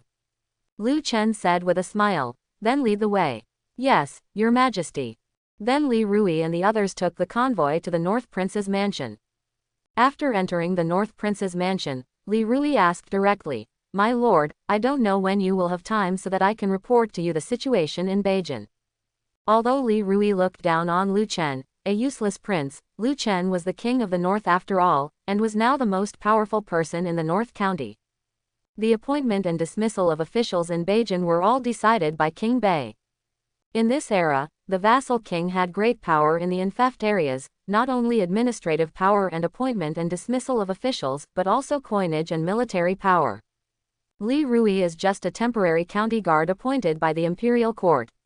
He may be transferred when King Bei comes, so Li Rui plans to brush his face in front of King Bei to make his presence felt and let King Bei know that he is a capable official. Hearing Li Rui's words, Lu Chen smiled and patted Li Rui's shoulder, and then said, "Leave professional matters to professional people, Prefect Li. Before I came here, you managed Beijun in an orderly manner. From now on, you can continue to govern Beijun on my behalf." As soon as these words came out, Li Rui half knelt down excitedly and said, "Thank you for your recognition, Your Majesty. I will definitely assist Your Majesty with all my strength, and I will do my best until I die." Hearing Li Rui's words, Lu Chen was speechless. He just wanted to find someone to work for. At this time, Lu Chen saw that Li Rui's loyalty had instantly increased to 50, and he said, "Okay, Governor Li, go and do your work. If there is nothing important in the future, don't come to me. Now I am going to get familiar with my palace." Having said this, Lu Chen walked towards his palace. Seeing Lu Chen's back, Li Rui felt a little complicated. It was obvious that King Bei planned to act as a hands-off treasurer and hand over all affairs of Beijun to him as the governor. This is of course a good thing for him, after all, who doesn't like power? But Li Rui also knew that taking over the power granted by King Bei would likely cause dissatisfaction from the court. There was a precedent for this in the Great Xia dynasty. There was once a feudal prince who took over all the power of the vassal king. He was judged by the court as stealing the power of the vassal king and imprisoning the vassal king. In the end, the long history of that long history was to confiscate his family and exterminate his clan. After Lu Chen entered the palace, he determined the courtyard where he wanted to live. Then he took out the dragon and phoenix tree seeds from the system space. He bit his finger and dropped a drop of blood on the dragon and phoenix tree seeds. Then he buried the seeds in the soil and ordered his servants to take good care of them. After the dragon and phoenix tree grows up, the tea brewed from the leaves of the dragon and phoenix tree can make women rely more on him. This thing is very useful for Lu Chen. At this time, Mu Zixuan, who was wearing a long red gauze dress, was passing by the yard. She saw Lu Chen biting his finger and then squeezing blood into the soil, so she hurriedly entered the yard. "My lord, what's wrong with you?" Mu Zixuan thought Lu Chen was bitten by a poisonous snake and was squeezing out the poison. Lu Chen glanced at the charming Mu Zixuan and said with a smile, "I'm fine, I'm cultivating the dragon and phoenix tree with blood." Mu Zixuan asked doubtfully, "Dragon and phoenix tree, what is that?" Lu Chen hugged Mu Zixuan's waist and replied, "You will know from now on." Having said this, Lu Chen's hands began to wander around Mu Zixuan's waist, my dear concubine, how about we go try the Wangfu's bed now? Hearing this, a blush instantly appeared on Mu Zixuan's face. Then Lu Chen directly picked up Mu Zixuan and walked towards the room. You and your concubine cultivate a relationship once, and the qi refining technique experience value will be increased by 10. Congratulations on unlocking the qi refining technique and successfully introducing qi into the body. Congratulations on successfully getting Mu Zixuan pregnant and getting the soap making method. Rewards for pregnancy are encouraging rewards, so the rewards are less. If you successfully give birth to a child, you will get richer rewards. After hearing the system announcement, Lu Chen instantly felt that his body became extremely refreshing, as if his skin could breathe. Lu Chen was extremely pleasantly surprised. He finally introduced the qi into his body. After introducing the qi into his body, he could be regarded as embarking on the path of cultivating immortality, right? Of course, another thing that surprised Lu Chen was that Mu Zixuan was finally pregnant with a child. They had been on the road for the past 2 months. Although they communicated and cultivated feelings on the way, there was no movement in the stomachs of Mu Zixuan and the other 3. Unexpectedly, just after she settled down, Mu Zixuan became pregnant. If you want to reproduce, you still need a stable environment. Lu Chen held Mu Zixuan in his arms and gently stroked Mu Zixuan's white and red skin while saying, "My beloved, I have a way to make money here. Are you interested?" Lu Chen is now the vassal king of Beijun. The source of the palace's income is basically taxes from the people. However, these taxes also need to be paid to lower-level officials, so there may not be much left for the palace. If the prince wants to live a good life, he must have his own industry, and it just so happens that he obtained the method of making soap. Of course, the real money is still made from things like salt and iron, but Lu Chen has no plans to touch these 2 yet. This kind of interest involves too many things. If he takes action as soon as he comes to Beijun, I am afraid there will be more people to assassinate him. After hearing Lu Chen's words, Mu Zixuan's eyes lit up, and she immediately asked, "Your Majesty, what method are you talking about?" Mu Zixuan also wanted to prove that her worth was not just in bed. When she was in the capital, her father raised her as a princess, so she had strong abilities in all aspects. Lu Chen replied, "I have something that can clean clothes. I believe this kind of thing can be favored by the people." Mu Zixuan asked doubtfully, "Is the prince talking about bath beans?" "There is a kind of tree in this world. The fruit on the tree has the function of cleaning clothes. People call it bath beans. If it is bath beans, they are available everywhere, so it is difficult to create an industry." Lu Chen smiled and said, "Of course not. What I'm talking about has a stronger cleaning power than bath beans. You'll understand after I have someone make it in a few days." Mu Zixuan said, "Yes, I understand." At this time, the maid's voice came from outside the door, "Your Majesty, Mrs. Chu is looking for you." Hearing this, Mu Zixuan immediately said to Lu Chen, "My lord, you'd better go and have a look quickly. Aunt Chu should have something important to do with you." They had just arrived in Beijun, and there must be many things going on. Mu Zixuan did not dare to pester Lu Chen. If people knew that she had been pestering Lu Chen as soon as she came to Beijun, I don't know how many people would scold her. "My beloved, you have a good rest, I'll go out and check the situation." Lu Chen reluctantly got up from the bed, got dressed, and left the room. When Lu Chen walked to the martial arts training ground of the palace, he saw Li Feng and Chu Yukin talking about something. After seeing Lu Chen coming over, Li Feng quickly said, "I've met the prince." Lu Chen looked at Chu Yukin and said, "Aunt Chu, do you have anything to do with me?" Chu Yukin said, "I'm not looking for you, General Li is looking for you." Lu Chen's eyes fell on Li Feng again. Li Feng quickly took out a letter from his arms and said to Lu Chen, "Your Majesty, this is what Duke Mu gave to his subordinates when we set out. He asked his subordinates to give this letter to you after they arrive in Beijun." Quote. Lu Chen immediately took the letter from Li Feng, opened it and read it carefully. At this time, Li Feng and the more than 100 soldiers behind him were staring at the letter in Lu Chen's hand. Li Feng, in particular, seemed very nervous. He didn't know what the letter said, and he was now afraid that King Bei would silence them. After all, they were about to return to the capital, and King Bei probably couldn't trust them. After Lu Chen read the letter, he glanced at Li Feng and others. Li Feng's loyalty has now increased to 87, and he is completely available.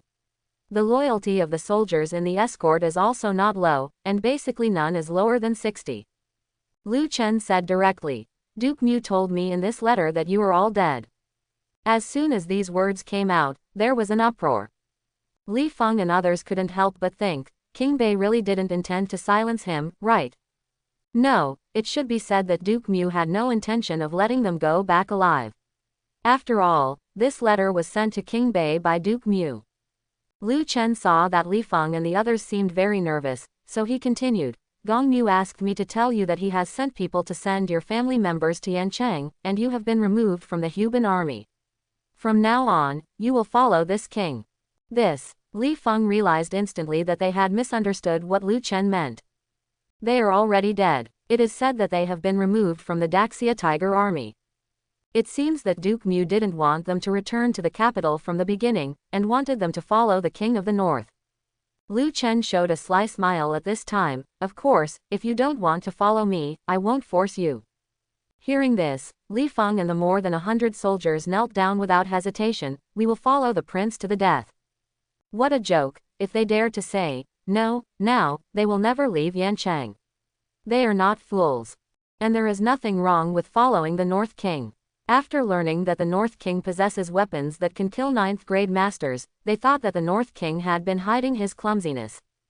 When the Northern King returns to the capital again and rules the world, they all have the merit of following the dragon. There is no need to think too much about how to choose. Lu Chen said, Okay, you all get up. Thank you, Your Majesty.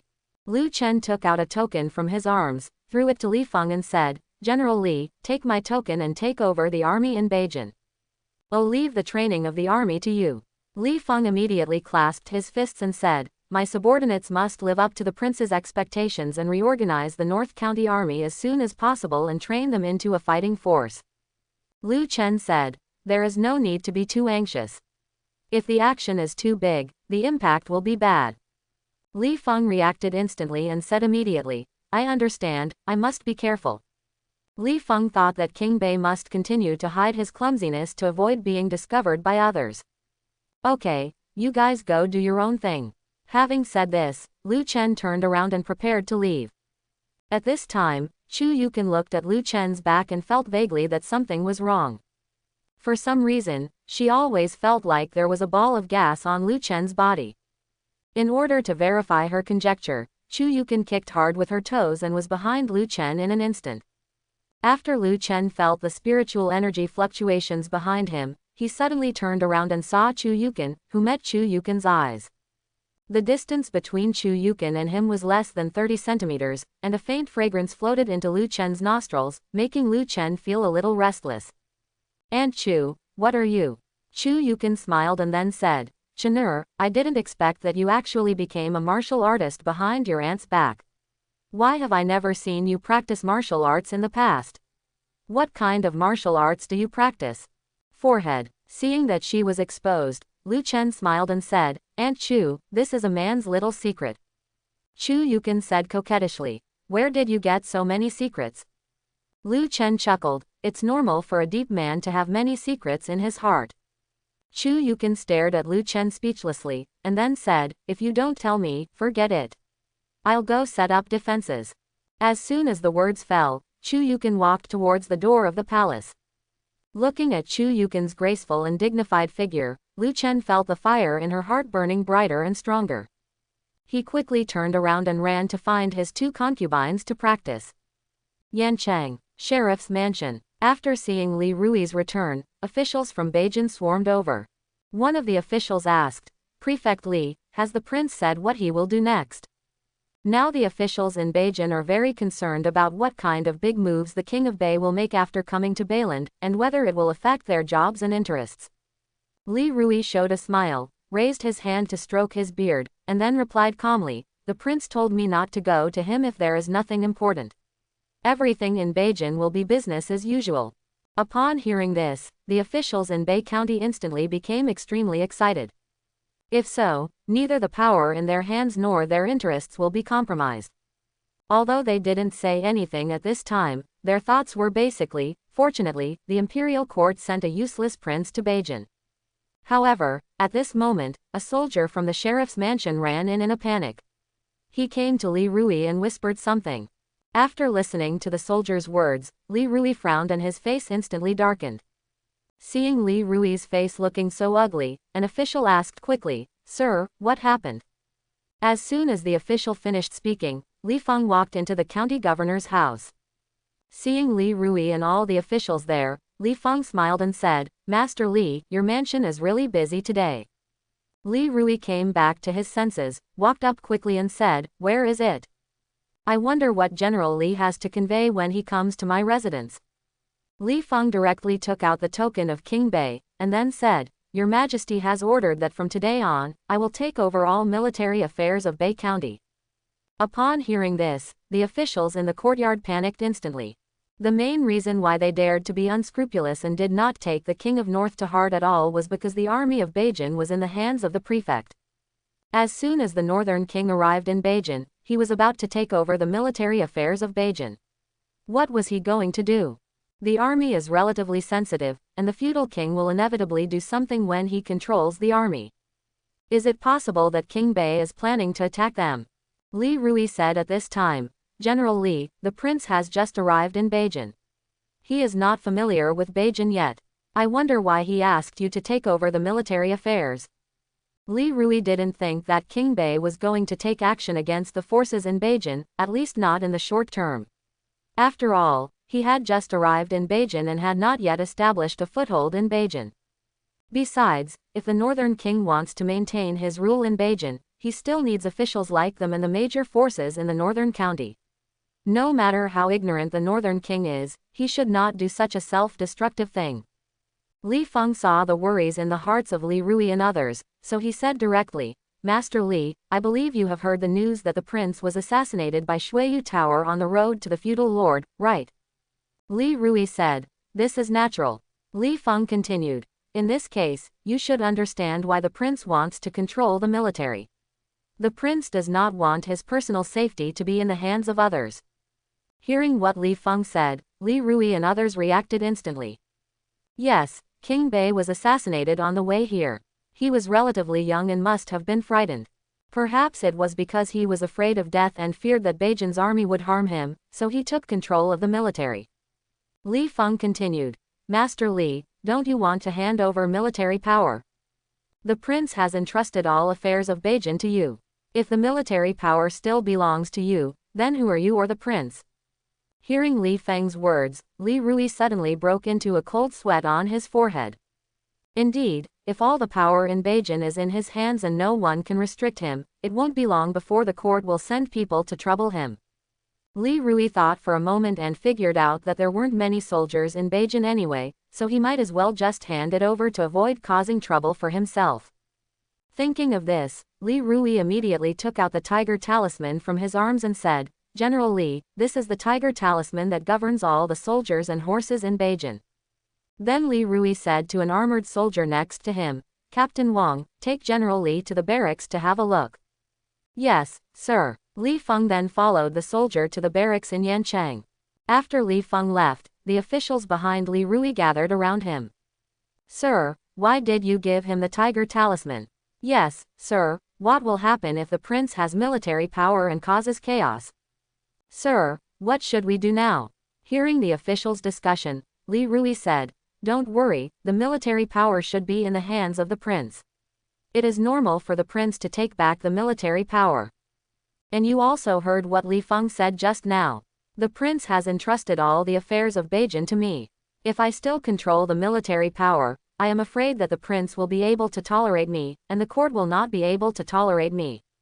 Hearing what Li Rui said, some officials with quick thinking instantly understood what Li Rui meant.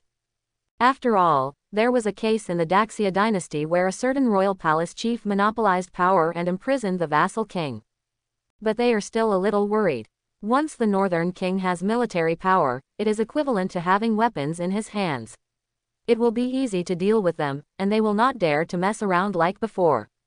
Li Rui continued, "Okay, you each return to your respective jurisdictions. If King Bei has any orders, I will inform you as soon as possible." After hearing Li Rui's words, the officials had no choice but to leave the county governor's mansion one after another. A few days later, North Palace. Lu Chen was in the yard, looking at the soap made by his servants according to the soap-making diagram. He picked up a piece and applied it on a piece of dirty clothes to try it. Soon, the stains on the dirty clothes will become clean after being washed. Seeing this scene, everyone in the courtyard made an incredible cry. Chu Yukin asked curiously, "Chenur, where did you find the making method? Is this soap so easy to use?" Lu Chen washed his hands and replied with a smile, "Aunt Chu, if I said this was something I thought of myself, would you believe it?" Chu Yukin raised her beautiful eyes and said in a somewhat sinister tone, "Chenur has really grown up. There are more and more secrets. She hides everything from her aunt." Mu Zixuan saw that the atmosphere seemed a little bad, so she quickly smoothed things over and said, "Aunt Chu, this is indeed the method that the prince came up with." In fact, Chu Yukin's tone was just a little yin and yang. She was not angry at all. Chu Yukin had no intention of exploring the secrets in Lu Chen's heart. But having said that, Chu Yukin felt a little sour inside when she thought about how Lu Chen told herself everything in the past, but hid everything from her after getting married. At this time, Zhou Xiaoxiao changed the subject and said, "My lord, how do you plan to sell this soap?" Lu Chen made it clear before making the soap that he would sell it, so Zhou Xiaoxiao was curious about how the soap prince planned to price such a soap with such a strong cleaning effect. Lu Chen thought for a moment, and then said, "It costs 3 to 10 cents a piece." Zhou Yuyu beside Zhou Xiaoxiao said in surprise, "So cheap?" Lu Chen said, "Small profit but quick turnover. It is originally used to replace bath beans. It cannot be too expensive. If it is too expensive, no one will buy it." Having said this, Lu Chen's eyes fell on Mu Zixuan. "My beloved, the soap industry will be left to you." Mu Zixuan said with excitement on her face, "Don't worry, Your Majesty, I will take good care of the soap industry and fill the palace's internal treasury as soon as possible." As soon as Mu Zixuan finished speaking, her expression suddenly turned pale and she started retching. Seeing this scene, Zhou Yuyu and Zhou Xiaoxiao hurriedly came to her side to support her. "Sister, what's wrong with you? Quick, call the doctor." Seeing Mu Zixuan retching, Lu Chen basically guessed what was going on. After all, he had received a reminder from the system a few days ago that the soap-making method was also obtained because Mu Zixuan was pregnant. However, even if she knew she was pregnant, she still needed to see a doctor. His rejuvenation hand hadn't started practicing yet, so he couldn't help Mu Zixuan check her body. He could only ask the doctor to check the situation. Mu Zixuan was then transferred back to the room. Mu Zixuan was lying on the bed, looking at Lu Chen beside the bed and said, "Your Majesty, I am fine." Lu Chen stroked Mu Zixuan's cheek, smiled and said, "It's better to lie down and wait until the doctor comes to see her." Soon, the doctor came to the room. After briefly checking his pulse, the doctor immediately stood up and bowed and said, "Congratulations, Your Majesty, the princess is here." Hearing this, everyone in the room became excited. Zhou Xiaoxiao said next to Mu Zixuan, "Sister, it's great, you are pregnant. Our prince has a daughter." Lu Chen also said happily, "Xiaoro, take 2 taels of silver and give it to the doctor." Upon hearing this, the doctor immediately said, "Thank you, Your Majesty, for the reward." These days, 2 taels of silver is not a small amount. Doctors don't know how many patients they have to see before they can earn 2 taels of silver. After the doctor left, Lu Chen stroked Mu Zixuan's belly and said with a smile, "My beloved, it seems that all our hard work for so many days was worth it." Mu Zixuan's face turned red. There were so many people watching here, but Lu Chen actually said it so directly. Mu Zixuan said at this time, "Your Majesty, I will not be able to serve you for a while." Lu Chen said, "It doesn't matter, just take good care of your baby." Mu Zixuan asked at this time, "My lord, when do you plan to let Xiaoxiao and Yuyu in?" Although Zhou Xiaoxiao and Zhou Yuyu are already Lu Chen's women, they have not held a banquet after all. After all, the prince is taking a concubine, so the banquet must still be held. Lu Chen thought for a while and then said, "It will be done in 2 days." Mu Zixuan asked with a smile on her face, "Can you leave this matter to me?" Lu Chen said, "If my concubine is willing, then this matter will be troublesome to my concubine." Seeing the affectionate look between Lu Chen and Mu Zixuan, Chu Yukin always felt a little uncomfortable, then she turned around and left the room quietly. She used to accompany Lu Chen, but now that Lu Chen has a princess, it seems that she no longer needs her as an aunt, which makes her feel very disappointed. A few days later, news spread from Beiwang Mansion that Beiwang wanted to take a concubine. After hearing the news, various forces in Bei County began to prepare gifts. 100 Flowers Tower. A woman in a red robe was sitting at the window, looking at the people coming and going in the distance. The woman's red robe was loose, revealing her white collarbone and white patches. If anyone saw her, she would easily be confused. There is nothing to fault about her beautiful face. Her face has a faint blush and is pretty and charming.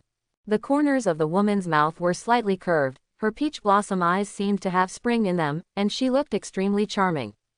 Her hair was tied high into a bun with a phoenix hairpin, and her long black silk hair was spread over her shoulders. Her exquisite curves made her even more charming. At this moment, a woman with a mask entered the room. She said from behind the curtain, "Saintess, the pavilion master wants you to complete the task as soon as possible and leave North County." Hearing this, the woman couldn't help but sneer. Her voice was very clear, like the call of a bird in the forest. "King Bei has been hiding in the mansion, and we can't confirm whether the Grand Master beside him has left. How can it be so easy to complete the task?" The woman outside the curtain said, "The pavilion master said this is His Highness's wish, and he has nothing to do. If you need help, you can ask it." Wang Chinky said calmly, "Forget it, you write back and tell him that I will find an opportunity to get close to King Bei as soon as possible and ask him not to press." Wang Chinky was a little upset at this time. She came to Yancheng 2 months ago. In order to get close to King Bei, she specially made herself an Oran. As a result, King Bei never came to 100 Flowers Tower once after arriving in Yancheng. It is said that King Bei is uneducated and lustful. He likes to secretly go to Gulan to listen to music. As a result, King Bei acted like a different person when he arrived in Beijun. He stayed at the mansion and never went there. Wang Chinky also tried to send people to the palace to gather information, but there were many guards in the palace, and Chu Yukin was personally in charge, so it was difficult for their people to sneak in. They don't know what the situation is in the palace now. At this time, a blue bird flew in front of Wang Chinky from the window. Wang Chinky immediately grabbed the bird and took off the note from its leg. After reading the content on the note, Wang Chinky smiled. It seemed that their information was correct, and King Bei was indeed lustful. Only a few days after arriving in Beijun, he started taking concubines. This was a good thing for her. She had to find a way to go to the palace. If she could attract the attention of King Bei, that would be great. The beauty trap is the best for her, especially when carrying out assassinations. A few days later, the palace of the Northern King. Today is the day when Lu Chen takes a concubine. The palace is decorated with lanterns and colorful decorations, and there is an endless stream of people coming to give gifts. Mu Zixuan took care of all the concubinage matters this time. Basically, all the major forces in Beijun received invitations from the palace. Mu Zixuan also planned to use this opportunity to promote the soap, so she invited the major forces in Beijun. While giving gifts, Lu Chen sat in the martial arts arena, listening to the people in the palace reporting on the gifts given by the major forces, while scanning the women attending the wedding banquet with his eyes. In the Great Xia dynasty, women who had not left the palace generally did not go out to attend other people's wedding banquets. However, today, in order to attract the prince's attention to the women of their family and marry him, many people brought girls from their families who had not left the palace. But after Lu Chen glanced around, he didn't find anything with a rating of over 90. Lu Chen sighed, Yancheng is indeed too small and too poor. There are so few women with ratings over 90. Just when Lu Chen was about to give up, a woman wearing a purple dress came into Lu Chen's field of vision. Name: Wang Chinky. Identity: 9th grade martial artist, the adopted daughter of the Wang family in Zhongnan, saintess in Yanyu Pavilion, and the temporary owner of 100 Flowers Tower. In order to assassinate King Bei, she specially came to attend King Bei's wedding banquet, trying to attract King Bei's attention, and then used a honey trap to seduce him. Northern King. Rating: 95. Favorability: 0. Seeing the prompt in front of him, Lu Chen was stunned for a moment. Unexpectedly, a ninth-grade assassin sneaked in. Oh, no, others did not sneak in, but came in openly. Lu Chen suddenly felt a little confused when he saw Wang Qingqi's enchanting figure, as well as the huge slippery shoulders and white patches. It's really unlucky that a stunning beauty with a 95 rating turns out to be an assassin. It is not easy to find a woman with a score of 95. He must find a way to get this enchanting rose and let her give him a child. Thinking of this, Lu Chen fell into deep thought. It seems that the dragon and phoenix tree has grown, and he will test the effect of making tea from the leaves of the dragon and phoenix tree later. If Longfeng tea is effective, then his and Wang Qingqi's identities will change. Thinking of this, the corners of Lu Chen's mouth raised slightly. Sometimes the hunter appears in the form of his prey. At this time, Wang Qingqi also noticed Lu Chen. After all, she came here for Lu Chen. Seeing that King Bei actually smiled at her, Wang Qingqi was overjoyed. It seemed that her plan had been half successful. She had indeed attracted King Bei's attention. All you have to do is wait quietly. She believed that King Bei would find her soon, and Wang Qingqi was still very confident in her beauty. Then Wang Qingqi also smiled slightly at Lu Chen. After the wedding banquet, Lu Chen left directly, while Mu Zixuan chatted with the women who came to the wedding banquet. Lu Chen had already communicated with Zhou Xiaoxiao and the others about their feelings, so Lu Chen was not anxious at all about the wedding. At this time, he came to the main courtyard, which was the courtyard where he planted dragon and phoenix trees. The dragon and phoenix tree had not been planted for half a month, but it had already grown to the height of Lu Chen's waist. However, the dragon and phoenix trees look no different from ordinary trees. Lu Chen picked a few leaves from the dragon and phoenix tree and planned to make tea for Zhou Xiaoxiao and the two sisters to drink during the bridal chamber. At this time, Chu Yukin appeared in the yard. Seeing that Lu Chen did not go to receive guests, nor did he go to find Zhou Xiaoxiao and the others, but came to the yard to look at the trees, Chu Yukin asked curiously, "Chen'er, what are you doing? Why didn't you go to Zhou Xiaoxiao? Two sisters at home." Lu Chen was stunned for a moment when he heard Chu Yukin's voice. Then he turned to look at Chu Yukin, and an idea suddenly came to his mind. At this time, Lu Chen asked the system in his mind.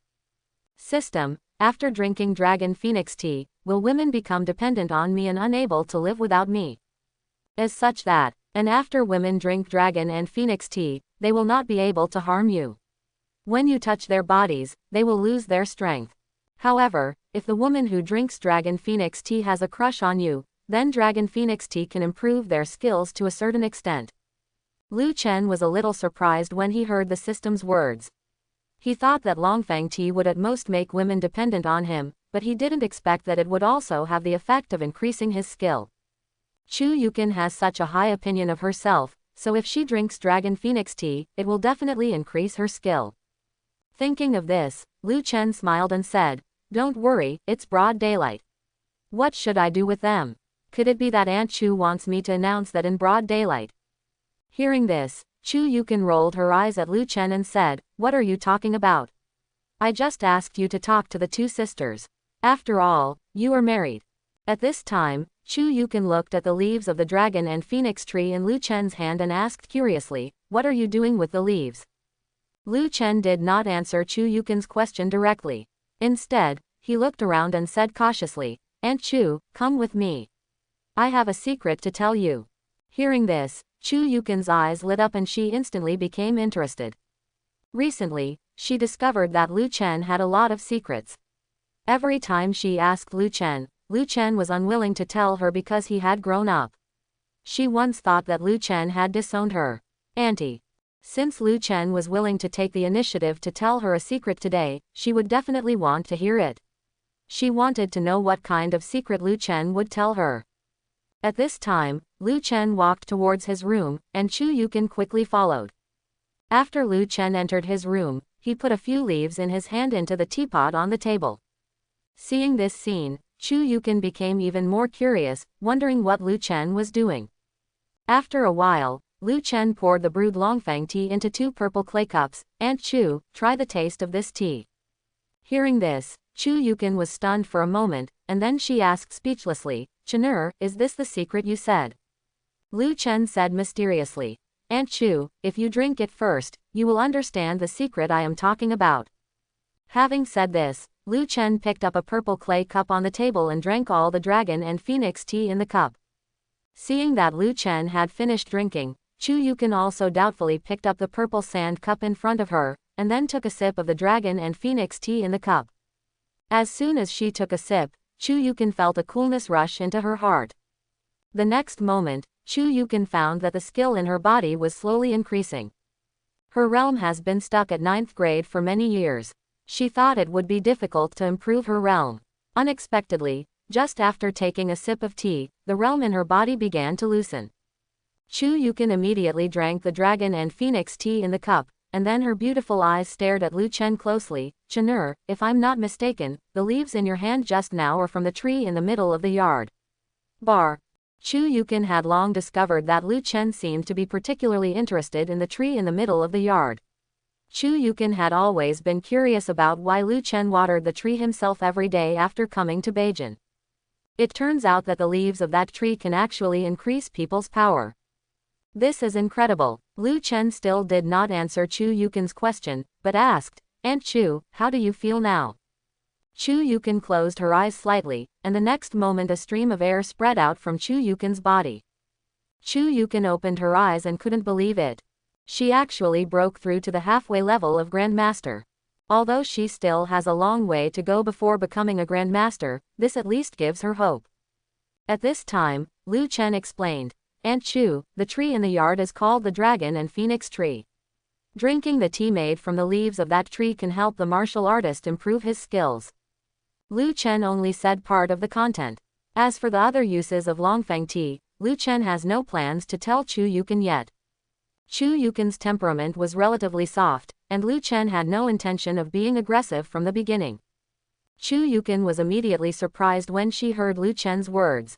Although she had already experienced the benefits of Longfeng tea, she felt even more incredible after hearing Lu Chen's explanation in person. Even if Lu Chen could take out a weapon that could instantly kill the 9th grade martial artist, now he found a plant that could increase his power from nowhere. If this kind of thing were known, I'm afraid the entire martial Dao world would be in chaos. I don't know how many Grandmaster level experts will come to the palace to snatch that tree. Not only the Grandmaster, but also the Great Grandmaster might be interested in this tree. Chu Yukin wasn't going to ask Lu Chen how he came here. Lu Chen probably wouldn't tell him if he asked her. Chu Yukin sighed at this time and asked worriedly, Chenur, does anyone else know the function of this tree? Lu Chen shook his head and said, I only told Aunt Chu about this matter, no one else knows about it. Chu Yukin reminded, don't tell others the purpose of this tree, otherwise the Beiwang mansion will be in disaster, and I won't be able to save the Beiwang mansion. Lu Chen said, don't worry, Aunt Chu, I know the pros and cons of this. Chu Yukin said, okay, you go to Xiao and you use place first. Lu Chen said, and said, then I'll go over first. As soon as he finished speaking, Lu Chen turned around and left. For some reason, Chu Yukin suddenly felt a little uneasy when she saw Lu Chen's tall figure leaving. After Lu Chen left the main courtyard, he was about to go to the courtyard of the two sisters of the Zhou family. At this time, he saw Mu Zixuan taking Wang Qingqi to the backyard of the palace. Lu Chen was a little curious, why did Mu Zixuan bring this woman here? He frowned, maybe Wang Qingqi wanted to get close to him, so he found some excuse to deceive Mu Zixuan. This is not okay. If this woman is here for him, there will be no problem at all. But if Wang Qingqi hurt Mu Zixuan in the process, it would be troublesome. Now Mu Zixuan is pregnant again. Thinking of this, Lu Chen quickly followed. When Lu Chen entered the backyard, the maid Xiaoro was about to make tea. Lu Chen immediately stopped her and said, Xiaoro, use this leaf to make tea later. Having said this, Lu Chen handed the leaf in his hand to Xiaoro. Xiaoro didn't think much about it, after all, she was just a maid. Yes, Your Majesty. After handing the dragon and phoenix tree leaves to Xiaoro, Lu Chen also entered the backyard. After seeing Lu Chen, Wang Qingqi was very happy and finally found an opportunity to get close to King Bei. Of course, she had no intention of attacking Bei Wang now. The main reason why she approached Bei Wang this time was to show off her face in front of Bei Wang, so that he could remember her and deepen his impression of her. She was not sure whether the rumored Grandmaster had left Bei Wang. If he took action at this time, she would probably not be able to leave Bei Wang mansion. At this time, Wang Qingqi immediately stood up from the stone bench, saluted and said, "The daughter of the people comes to see the prince." Mu Zixuan saw Lu Chen running here and asked curiously, "My lord, why didn't you go to your sister's place?" Although Lu Chen had already eaten up Xiaoxiao and Yu Yu, today was the wedding banquet day after all, and he still had to go through the process, but Lu Chen came here. Lu Chen smiled and said, "Don't worry, we'll talk about it later in the evening." Having said this, Lu Chen looked at Wang Qingqi in front of him. Wang Qingqi's whole body exuded a charming fragrance. He was really a foxy girl. Lu Chen then asked, "Who are you?" Wang Qingqi immediately introduced himself. "Back to your lord, I am the Oran of 100 Flowers Tower." Mu Zixuan added at this time, "Your Majesty, after seeing the effect of soap, Miss Wang plans to order a batch of soap from us." Lu Chen said, "Oh, so that's it. Then you can continue talking and don't worry about me." Having said this, Lu Chen walked to the edge of the pavilion and sat down. At this time, Xiaoro entered the courtyard carrying the brewed dragon and phoenix tea. Xiaoro poured each of them a cup of dragon and phoenix tea. At this time, Wang Qingqi continued to say to Mu Zixuan, "Princess, we at 100 Flowers Tower have ordered a large quantity of soap. I wonder how long it will take for the palace to make it." Wang Qingqi's attention was not on Mu Zixuan at all, but she didn't dare to go too far at this time, so she had to pretend to talk. Mu Zixuan asked, "How many do you need?" Wang Qingqi replied, 1,000 yuan. Mu Zixuan was a little surprised. This was the first time the palace had received such a large order. "So much." Wang Qingqi smiled and then explained, "We girls at 100 Flowers Tower have a lot of clothes, and they need to be washed every day. In order to clean these clothes, 100 Flowers Tower needs to go outside the city to buy a large amount of bath beans every day."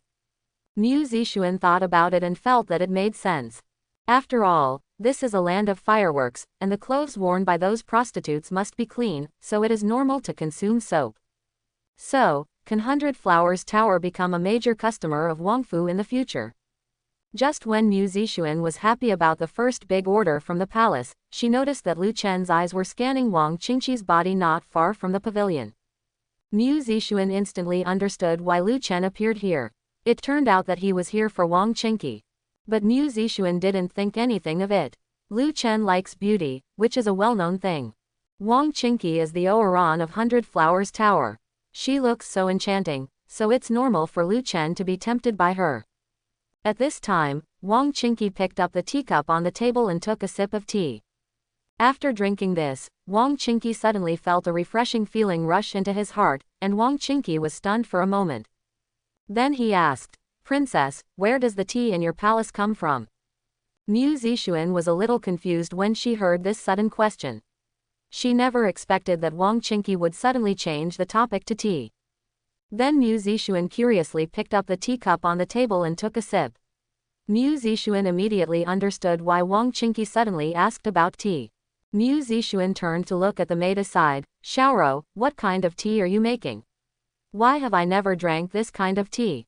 Before Xiaoro could answer, Lu Chen, who was not far away, took the initiative and said, "My dear concubine, do you still remember the tree planted in my main courtyard?" Hearing Lu Chen's words, Mu Zixuan instantly thought of the tree that Lu Chen had carefully taken care of recently. She had always been curious about why Lu Chen was so interested in that tree. It turned out that it was a special tea tree.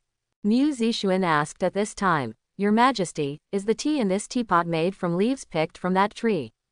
Lu Chen nodded and said, "Yes." Having said this, Lu Chen's eyes fell in front of Wang Qingqi and asked with a smile, "Miss Wang, how do you like this tea?" Wang Qingqi replied, "It is fragrant, sweet and refreshing. My family has never drunk such magical tea." Lu Chen said, "Since Miss Wang likes it, I will ask my servants to pick some fresh tea leaves and bring them back to you." Wang Qingqi thought to herself that it seemed that King Bei planned to use this tea to please her. According to this process, it would not be long before King Bei became her guest, and her mission was almost completed. Thinking of this, Wang Qingqi showed a charming smile and said, I would like to thank you, Your Majesty, for the reward. Lu Chen said to Xiaoro at this time, Xiaoro, you go to the tree where I often water and pick 2 tails of fresh tea leaves for Miss Wang to take back. Yes, Your Majesty. Then Xiaoro left the backyard and went to the main courtyard to pick tea leaves. Afterwards, Wang Qingqi and Mu Zixuan continued to discuss soap matters. After confirming the delivery date, Wang Qingqi left the palace with the leaves of the dragon and phoenix tree that Xiaoro had just picked.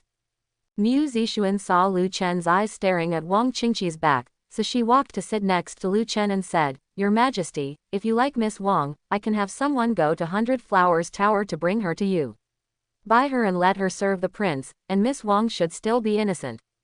Mu Zixuan is relatively open-minded when it comes to women, and she has no intention of being jealous. Hearing this, Lu Chen came back to his senses. He put his big hands around Mu Zixuan's waist, then picked her up hard and let her sit on his lap.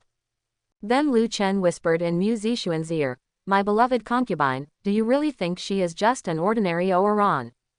Lu Chen planned to tell her Wang Qingqi's true identity directly. After all, Wang Qingqi, a woman, had ulterior motives for her.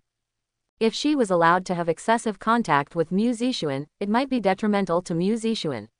It would be better to tell Mu Zixuan her true identity and let Mu Zixuan guard against her. After hearing Lu Chen's words, Mu Zixuan was slightly stunned. In her eyes, Wang Qingqi was indeed just an ordinary courtesan. Lu Chen continued, She is the 9th grade martial artist, the saintess of Yanyu Pavilion. Mu Zixuan's brain was stunned. She didn't know what kind of force Yanyu Pavilion was. But a 9th grade martial artist actually went to a place like 100 Flowers Tower to work as an Oran. This is obviously a conspiracy. Mu Zixuan now understood why Wang Qingqi suddenly wanted to approach her. It seems that ordering soap is fake, but taking the opportunity to get close to the prince is real. Mu Zixuan said quickly, Your Majesty, I realize that I was wrong. I didn't know her true identity and led the wolf into the house. I am willing to accept the punishment.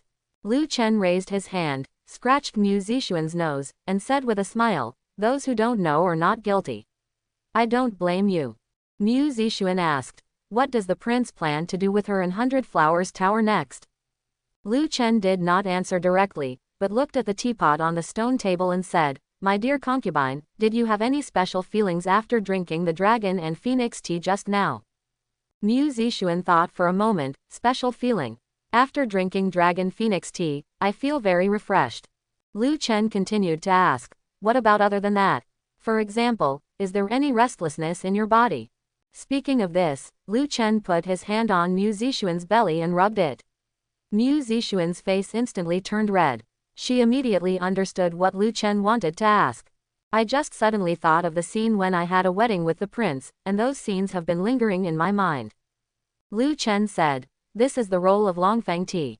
The dragon and phoenix tea cultivated with my blood can make women who drink the dragon and phoenix tea fall in love with me. Now Mu Zixuan's favorable impression of him has reached 95, so there is no need to hide the matter of Longfang tea from her. Hearing Lu Chen's words, Mu Zixuan reacted immediately. She said why she suddenly wanted to be intimate with Lu Chen just now. It turned out to be the influence of Longfang tea.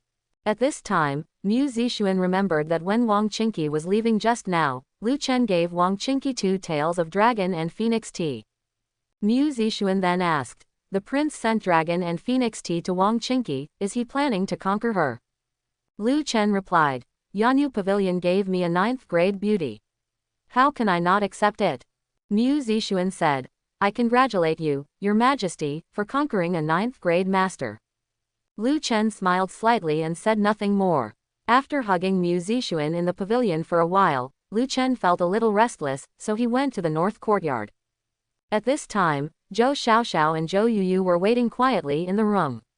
Although they had been Lu Chen's women for a long time, they still looked forward to Lu Chen's visit to them.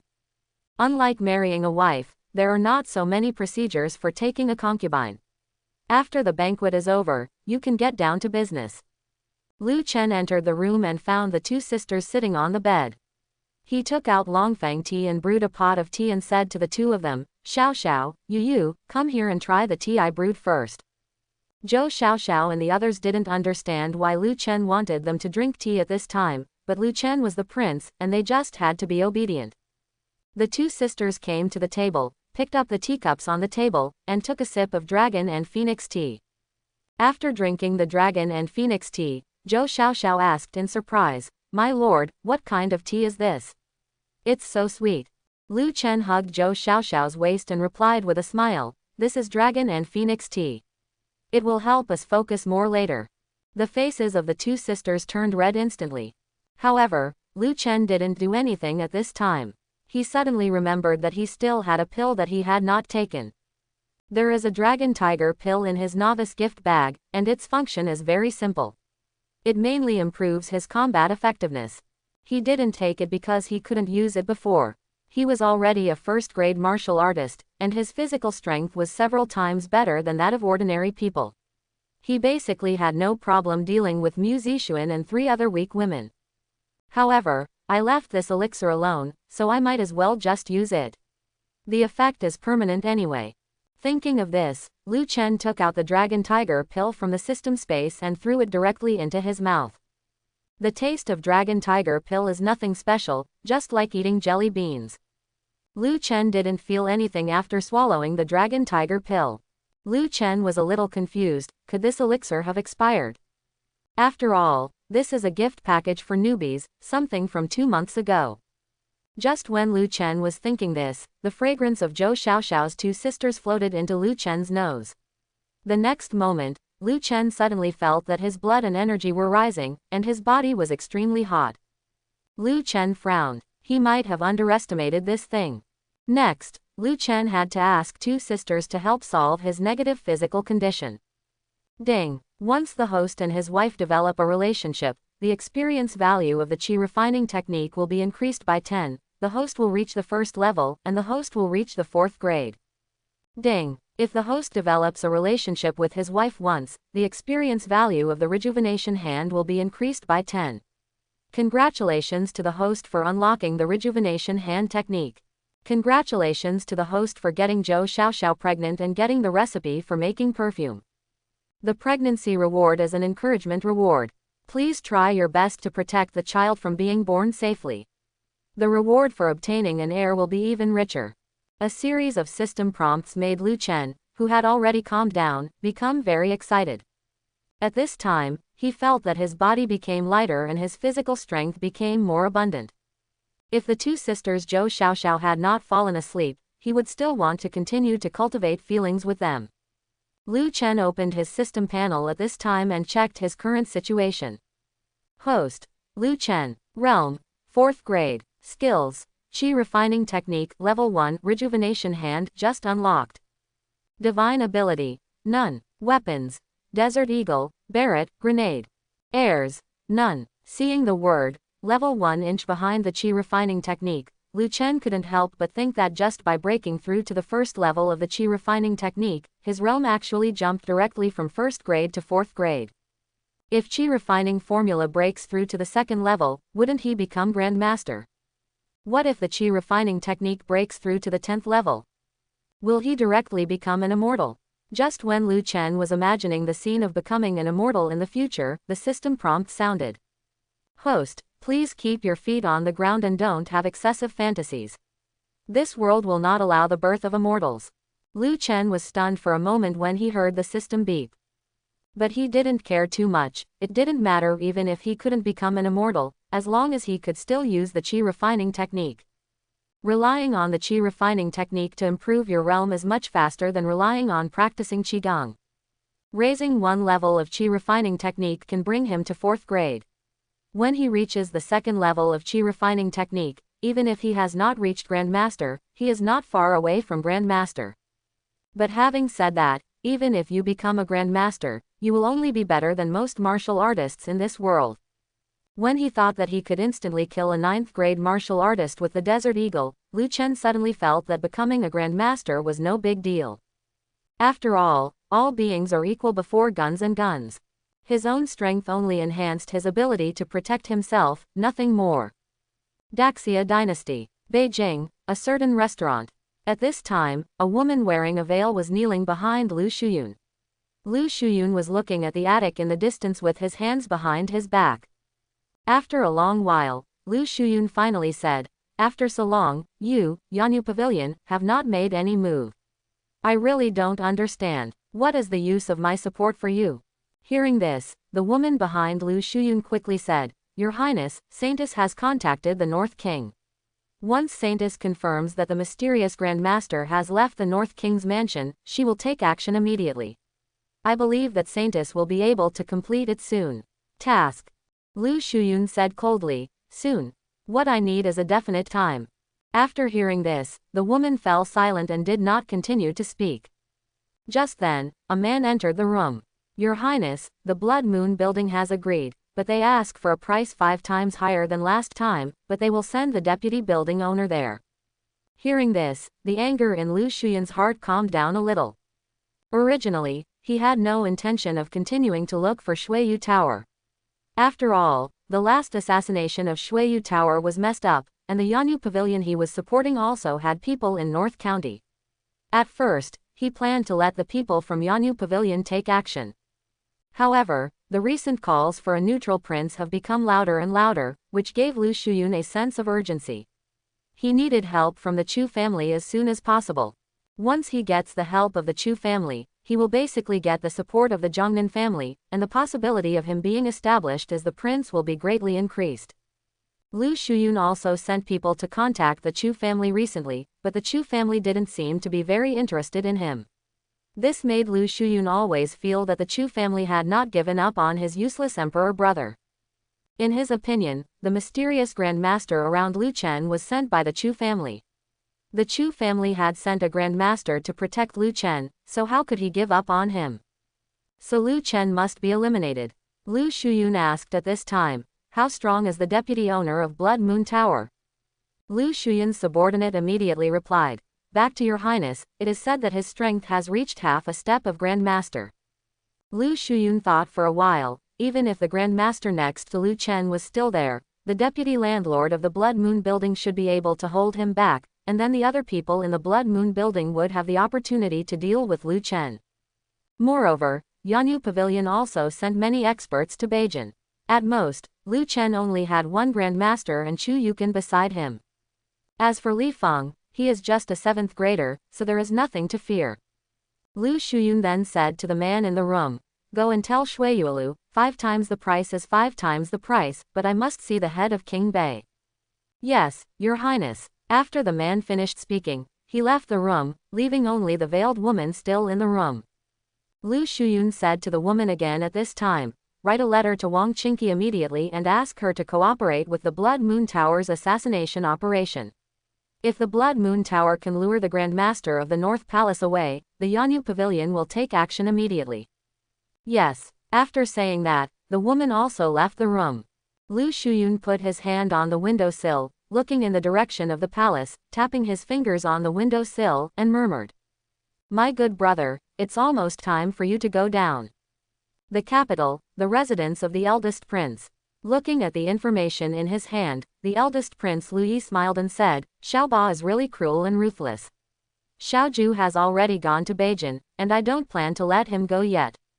At this time, a retainer wearing gray clothes next to Lu Yi said, "Your Highness, what are you going to do this time?" Lu Yi thought for a moment and said, "I originally thought that by spreading the rumor that Xiaoju was protected by the Grand Master, Xiaoba would retreat. It seems that this trick is useless. Xiaoju cannot die. If he dies, how can I win over the Chu family?" Lu Yi and Lu Shuyun have different parent identities and different positions, so they have different things to do. Lu Shuyun wants to get rid of Lu Chen so that the Chu family has no choice, because his mother also comes from the Zhongnan family. Without Lu Chen, the Zhongnan family can only fully support him. Lu Yi thinks that Lu Chen is the grandson of Chu Shang, the head of the Chu family. Even if the Chu family has really given up on Lu Chen, Chu Shang still has personal feelings for Lu Chen. Getting rid of Lu Chen would be tantamount to offending Chu Shang. Even if the Chu family really had to support Lu Shuyun because of the interests of the Zhongnan family, this incident would still leave a knot in Chu Shang's heart. What Lu Yi wants to do is very simple. He wants the Chu family to see his goodwill, thereby further dividing the Chu family and other Zhongnan aristocratic families. Therefore, Lu Yi's stance is more biased towards protecting Lu Chen. And in his opinion, Lu Chen is just an ignorant and useless prince. Princes like Lu Chen pose no threat to his position as prince. In the future, when he inherits the throne, he can even support Lu Chen to become the new talker of the Zhongnan family. An ignorant and useless prince will be much easier to control than those of the Zhongnan family. At this time, Lu Yi said to a guest next to him, Mo Dongping, later you will spread the news that the deputy owner of the Blood Moon Tower went to Beijun. The deputy landlord of Blood Moon Building is going to Beijun, which makes Lu Yi have to worry about whether Lu Chen is really going to do it this time. Lu Yi thought in his heart, Xiaoju, brother Huang, I can only help you so far. The next step will depend on whether your fate is strong or not. At this time, Lu Chen still didn't know what was happening in the capital. For the next period of time, he still stayed in Beiwang Mansion, cultivating feelings with Zhou Yuyu every day. Mu Zixuan and Zhou Xiaoxiao are both pregnant, and now Zhou Yuyu is left alone to serve Lu Chen, which makes Zhou Yuyu miserable. Lu Chen is already a 4th-grade martial artist, plus he has taken Dragon Tiger Pill. Zhou Yuyu, a weak woman, is no match for him. North Courtyard. Mu Zixuan and Zhou Xiaoxiao said this while walking towards the yard. According to the perfume drawings provided by Lu Chen, they have already produced some perfumes. There are many flowers planted in the North Courtyard, and they plan to use these flowers in the North Courtyard to try to make new perfumes. But just as they were about to enter the courtyard, they heard a faint female voice coming from the pavilion in the distance. The voice was sometimes deep, sometimes high-pitched. At this time, the two maids responsible for Zhou Yuyu's food and daily life came to Mu Zixuan and the others with red faces. I've met the princess. Seeing the two little maids' faces so red, they instantly understood what had happened. At this time, Zhou Xiaoxiao said tentatively, Sister, now that I am pregnant, only Yuyu is left to serve the prince. And the prince seems to like doing that more and more recently. Yuyu can't handle it alone. Do you want to ask him if he is willing to take a concubine? Zhou Xiaoxiao knew that she was just Lu Chen's concubine, so it was not appropriate for her to talk about concubinage, so she could only let Mu Zixuan do it. She didn't know if Mu Zixuan was willing or not. After all, Mu Zixuan was the princess and the mistress of the North Palace. Hearing Zhou Xiaoxiao's words, Mu Zixuan sighed, Sister, I have actually told the prince about concubinage a long time ago. The prince said that his attitude towards concubinage is that he would rather be lacking than indiscriminately, and he would not look at ordinary women. Mu Zixuan has always been very open-minded about Lu Chen's concubinage. She doesn't care about Lu Chen's concubinage at all. But Lu Chen himself had very high requirements for concubines, and Mu Zixuan had no choice about this. After hearing Mu Zixuan's words, Zhou Xiaoxiao whispered in Mu Zixuan's ear, Sister, don't we have a woman in the palace who meets the prince's vision? Hearing this, Mu Zixuan was stunned for a moment, and then she instantly understood that the woman Zhou Xiaoxiao was talking about. Mu Zixuan said calmly, Xiaoxiao, we can't interfere with Aunt Chu's affairs. It depends on the wishes of the prince and Aunt Chu. Everyone in the palace knows that the relationship between Chu Yukin and Lu Chen is not simple. It can be seen from the look in Lu Chen's eyes at Chu Yukin that Lu Chen wants to eat her up. However, Chu Yukin's identity is quite special. It is not an easy task for Lu Chen to win over Chu Yukin. Chu Yukin was married before. Although the other person died just after she got married and they didn't even have time to get married, she was already considered a member of that family. She could be said to be a widow now. It would be okay if Chu Yukin married just an ordinary family. After all, Lu Chen was the king of the north and had a certain status. He could force people from the other family to divorce their wives or break off the engagement. But Chu Yukin married into the Wang family. The Wang family was second only to the Chu family in strength among the Zhongnan aristocratic families, and the Wang family was also the mother family of the 8th prince Lu Shuyun. Lu Chen wanted to use the identity of the northern king to get the Wang family to divorce Chu Yukin, basically unlikely. Of course, the biggest obstacle is Chu Yukin. People in Beiwang Mansion could also see that Chu Yukin completely regarded Beiwang as a child and his junior. In addition, she has a soft temperament, so she is unlikely to accept Lu Chen's love between a man and a woman. After hearing Mu Zixuan's words, Zhou Xiaoxiao curled her lips and did not continue. At this time, Mu Zixuan thought of Wang Qingqi from 100 Flowers Tower. If Lu Chen could subdue Wang Qingqi as soon as possible, maybe Zhou Yuyu wouldn't have to work so hard. But this is also not something she can interfere with. Thinking of this, Mu Zixuan sighed slightly. After a while, when the sound in the pavilion almost stopped, Mu Zixuan and Zhou Xiaoxiao entered the courtyard. At this time, Zhou Yuyu's clothes were loose and her hair was messy, and she was lying weakly in Lu Chen's arms. She fell in love with Lu Chen at first sight, so she was very happy when Lu Chen developed a relationship with her. But recently, without his sister and princess to share the firepower, and Lu Chen has become so fierce for some reason, Zhou Yuyu is a little bit overwhelmed. After seeing Mu Zixuan and the others entering the courtyard, Lu Chen guessed that they must have heard the sound just now, but he didn't care at all. The palace is divided into inner and outer courtyards. Currently, several courtyards in the inner courtyard are occupied by female guards, and Mu Zixuan and Zhou Xiaoxiao are his concubines, so if they hear it, they will hear it, and it is no big deal. At this time, Mu Zixuan took the initiative and said, "Your Majesty, we have made the perfume according to the method you provided." After Mu Zixuan finished speaking, the maid beside her walked into the pavilion carrying a wooden box, and then placed the wooden box on the stone table of the pavilion. After hearing this, Lu Chen then picked up Zhou Yuyu in his arms and let her sit on the bench in the pavilion. Zhou Yuyu's maid saw this and hurried over to help Zhou Yuyu. Lu Chen came to the stone table, took out a small porcelain bottle from the wooden box, then opened the cork and smelled it. Affected by the production method, Wang Fu's perfume is very natural, and even if the fragrance is strong, it will not choke your nose. Lu Chen said with satisfaction, "My beloved, Xiaoxiao, you have worked hard." Zhou Xiaoxiao asked at this time, "Your Majesty, how do you plan to sell this perfume?" Wang Fu's perfume is much easier to use than ordinary sachets, and the fragrance lasts longer. When needed, just take out the bottle and drop a few drops. Lu Chen thought for a moment and then said, "Perfume is not as necessary as soap, so just sell it more expensively, 1 or 2 silver a bottle." Hearing this, Mu Zixuan and Zhou Xiaoxiao were stunned. However, they quickly realized that although Lu Chen's price is relatively high, as women they know very well that after the perfume is launched, it will definitely attract the attention of countless girls. At this time, Mu Zixuan asked curiously, "Your Majesty, where did you get the method for making this perfume?" The perfume production drawings given by Lu Chen are very clear. Each step is illustrated, so you can learn it at a glance. When they were making the perfume, they didn't even let the servants do it. Mu Zixuan and Zhou Xiaoxiao made the perfume themselves. Hearing Mu Zixuan's question, Lu Chen smiled slightly, and then replied shamelessly, "I researched this when I had nothing to do." Hearing Lu Chen's answer, the girls were very surprised. The outside world said that King Bei was ignorant and incompetent, but he was able to develop these 2 practical items. At this time, Mu Zixuan suddenly thought of something, so she continued, "Your Majesty, I plan to invite Miss Wang from 100 Flowers Tower to the mansion and discuss with her about letting the girls from 100 Flowers Tower try out the perfume in advance. What do you think?" Mu Zixuan thought that it was not a problem for Lu Chen to always focus on Zhou Yuyu.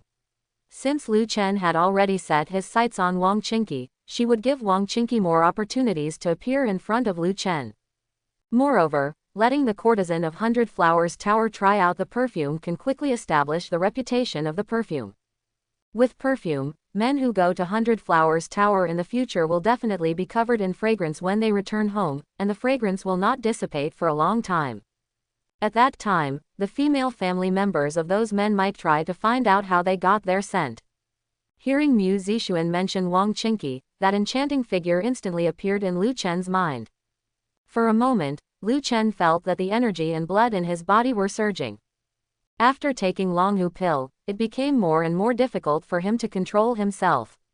If he didn't cultivate his relationship with Zhou Yuyu every day, he couldn't sleep at night. Lu Chen was a little speechless. It wouldn't be a problem if things continued like this. Both Mu Zixuan and Zhou Xiaoxiao were pregnant recently. According to his current ability, Zhou Yuyu might be pregnant soon. What would he do if they were both pregnant? If I had known it earlier, I would not have taken the Dragon Tiger pill. This Dragon Tiger pill is really harmful to people. At this time, the system prompt sounds. Host, Please rest assured that the host cannot control the medicinal properties of Dragon Tiger Pill now because the host's realm is not high enough. After the host breaks through to 9th grade martial artist, he will be able to easily suppress his desires. The corners of Lu Chen's mouth twitched. 9th grade. His cultivation method is to cultivate relationships with his wives and concubines, but I'm afraid Zhou Yuyu got pregnant before he reached 9th grade. There are so few women with a 90 grade rating in Yancheng, a ghost place like this, so when will he be able to break through to the 9th grade? It seemed that it was time to capture Wang Qingqi. Wang Qingqi is a 9th grade martial artist, and her physical ability is not comparable to that of ordinary weak women. After taking her down, his qi refining technique should be able to break through to the 2nd level soon. Lu Chen was a little helpless when it came to having children and improving his cultivation. His cultivation method was to cultivate relationships with his wives and concubines, but the system told him that he would only be able to obtain more generous rewards if he gave birth to children. But if his wives and concubines are pregnant, who will he turn to cultivate relationships? A woman with a score of 90 is not a piece of cabbage, and she cannot be found just by looking for it. How can his cultivation improve if no one cultivates feelings? Thinking of this, Lu Chen became more determined to capture Wang Qingqi. The higher the level of the martial artist, the less likely it is to become pregnant. From now on, she will be used for training. Then Lu Chen said to Mu Zixuan, "My dear concubine, you must inform Aunt Chu and I before you invite Miss Wang here. Wang Qingqi is a 9th grade martial artist, so he should be guarded against." Mu Zixuan said, "I understand." At this time, Lu Chen glanced at Zhou Yuyu who was still resting on the bench in the pavilion, and said with a smile, "Yuyu, have a good rest. I will come back to you in the evening." Hearing this, Zhou Yuyu was stunned. "Are you coming again tonight?" "Woohoo, save the child." A few days later, 100 Flowers Tower. Wang Qingqi was half lying on the beauty's couch, her clothes were loose and loose. At this time, she murmured, "It is a pity that such a handsome man should be killed like this." Ever since Wang Qingqi came back from the palace, she could not help but think of Lu Chen. She didn't realize that she was under the influence of Longfeng tea. After all, Lu Chen was indeed handsome. Seeing the note in his hand, Wang Qingqi felt a little regretful. Soon, the deputy owner of Blood Moon Tower will come to Beijun. At that time, regardless of whether the Grand Master of Beiwang Palace is still there or not, Yanyu Pavilion must assassinate Beiwang. When he thought of that handsome figure, Wang Qingqi felt a little reluctant. At this time, the corner of Wang Qingqi's mouth raised slightly, and then she said to herself, "Little prince, don't blame your sister for being cruel. If you do, blame yourself for being born into the royal family." At this moment, a maid entered the room and said from behind the curtain, "Master, the Northern Palace has sent someone to invite you over. They say they have something important to discuss." Hearing this, Wang Qingqi asked, "Is it King Bei who is looking for me?" The maid replied, "It seems that it is not King Bei who is looking for you, but the princess." Wang Qingqi wondered what Mu Zixuan wanted to do with him. Could it be because of the soap thing?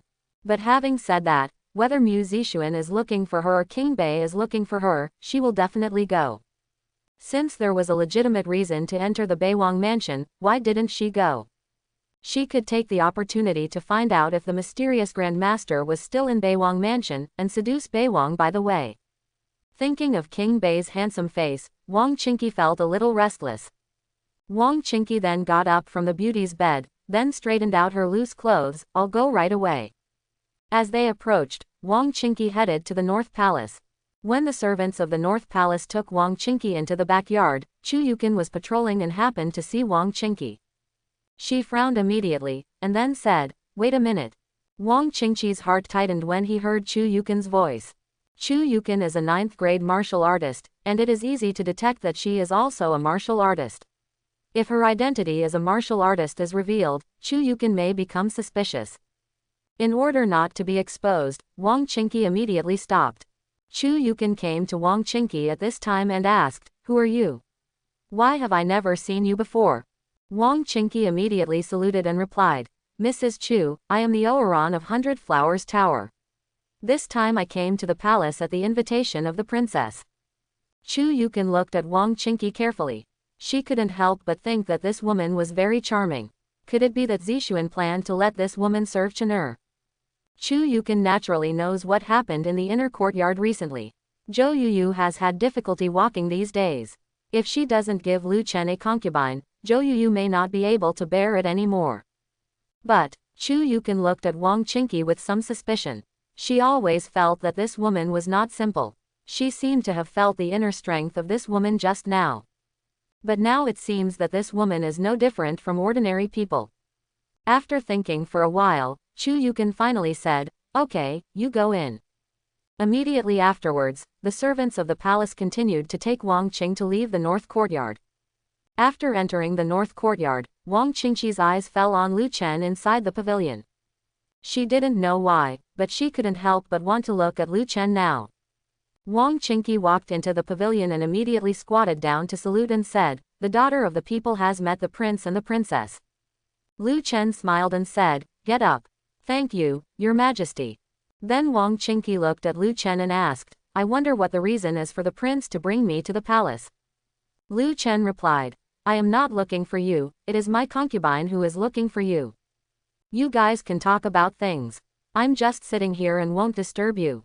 Mu Zixuan immediately took out some small porcelain bottles from the wooden box on the stone table. "Miss Wang, come here." Seeing the small porcelain bottle on the stone table, Wang Qingqi came to the stone table curiously. At this time, Mu Zixuan opened a porcelain vase, and a burst of floral fragrance instantly poured into Wang Qingqi's nose. Mu Zixuan then said, "Miss Wang, this is a perfume made by our palace. The fragrance lasts for a very long time. We plan to let the girls from 100 Flowers Tower try it for a period of time and help our palace promote it." After hearing this, Wang Qingqi realized that it turned out that she was looking for something serious. She thought it was King Bei who was looking for her to have a romantic relationship. Wang Qingqi then took the porcelain bottle from Mu Zixuan's hand and smelled it closely. The floral fragrance was very strong, but not pungent. It was a very natural fragrance. Wang Qingqi then asked, "Princess, may I ask, how long will the fragrance of this perfume last?" Mu Zixuan replied, "The smell of one drop of perfume can last for about 3 hours. And this perfume is different from the sachet. You can take out a drop of this perfume and put it on yourself at any time to keep the fragrance on your body all day long. And just one bottle can be used for a long time." Wang Qingqi's eyes lit up when she heard this. Although she came here for King Bei, this perfume attracted her even more. "I didn't expect that Beiwang Mansion would have such a good thing." Wang Qingqi then looked at the other porcelain bottles in the wooden box. "Princess, can I smell the fragrance of the other porcelain bottles?" "Of course, the perfumes in this wooden box are all the ones I plan to give to you 100 Flowers Tower to try." Wang Qingqi immediately said, "Thank you, Princess, for the reward." After finishing his words, Wang Qingqi opened other porcelain bottles and smelled them. Each scent was different, but these scents were relatively natural, making people want to smell them. At this time, Lu Chen used the system to identify Wang Qingqi's personal information. Name: Wang Qingqi. Identity: 9th grade martial artist, the adopted daughter of the Zhongnan Wang family, saintess of Yanyu Pavilion, and the temporary owner of 100 Flowers Tower. She rushed over immediately after hearing that Beiwang Mansion was looking for her. Recently, Beiwang has always appeared in her mind. Figure: when she thought that the deputy landlord of the Blood Moon Tower would come to assassinate King Bei soon, she felt very regretful in her heart. Rating: 95. Favorability: 60. Continuously affected by Longfeng Tea. Lu Chen was stunned for a moment. He did not expect that Shui Yulu would dare to come to trouble him. But now was not the time to think about this. Seeing that Wang Qingqi had a favorable impression of 60, the corners of his mouth slightly raised. It was time to reap the rewards. Thinking of this, Lu Chen said to Wang Qingqi, who was trying out the perfume, "Miss Wang, I heard that your 100 Flowers Tower is the busiest place in the entire North County." Wang Qingqi immediately said, "Your Majesty, 100 Flowers Tower may not be the busiest place in the entire North County, but it must be the busiest place in Yancheng." Lu Chen continued, "You 100 Flowers Tower is so lively, so you must know a lot of things that others don't know. I want to talk to you alone later and find out something about what happened in North County. I wonder if you are willing. I hope everyone will support it and subscribe more."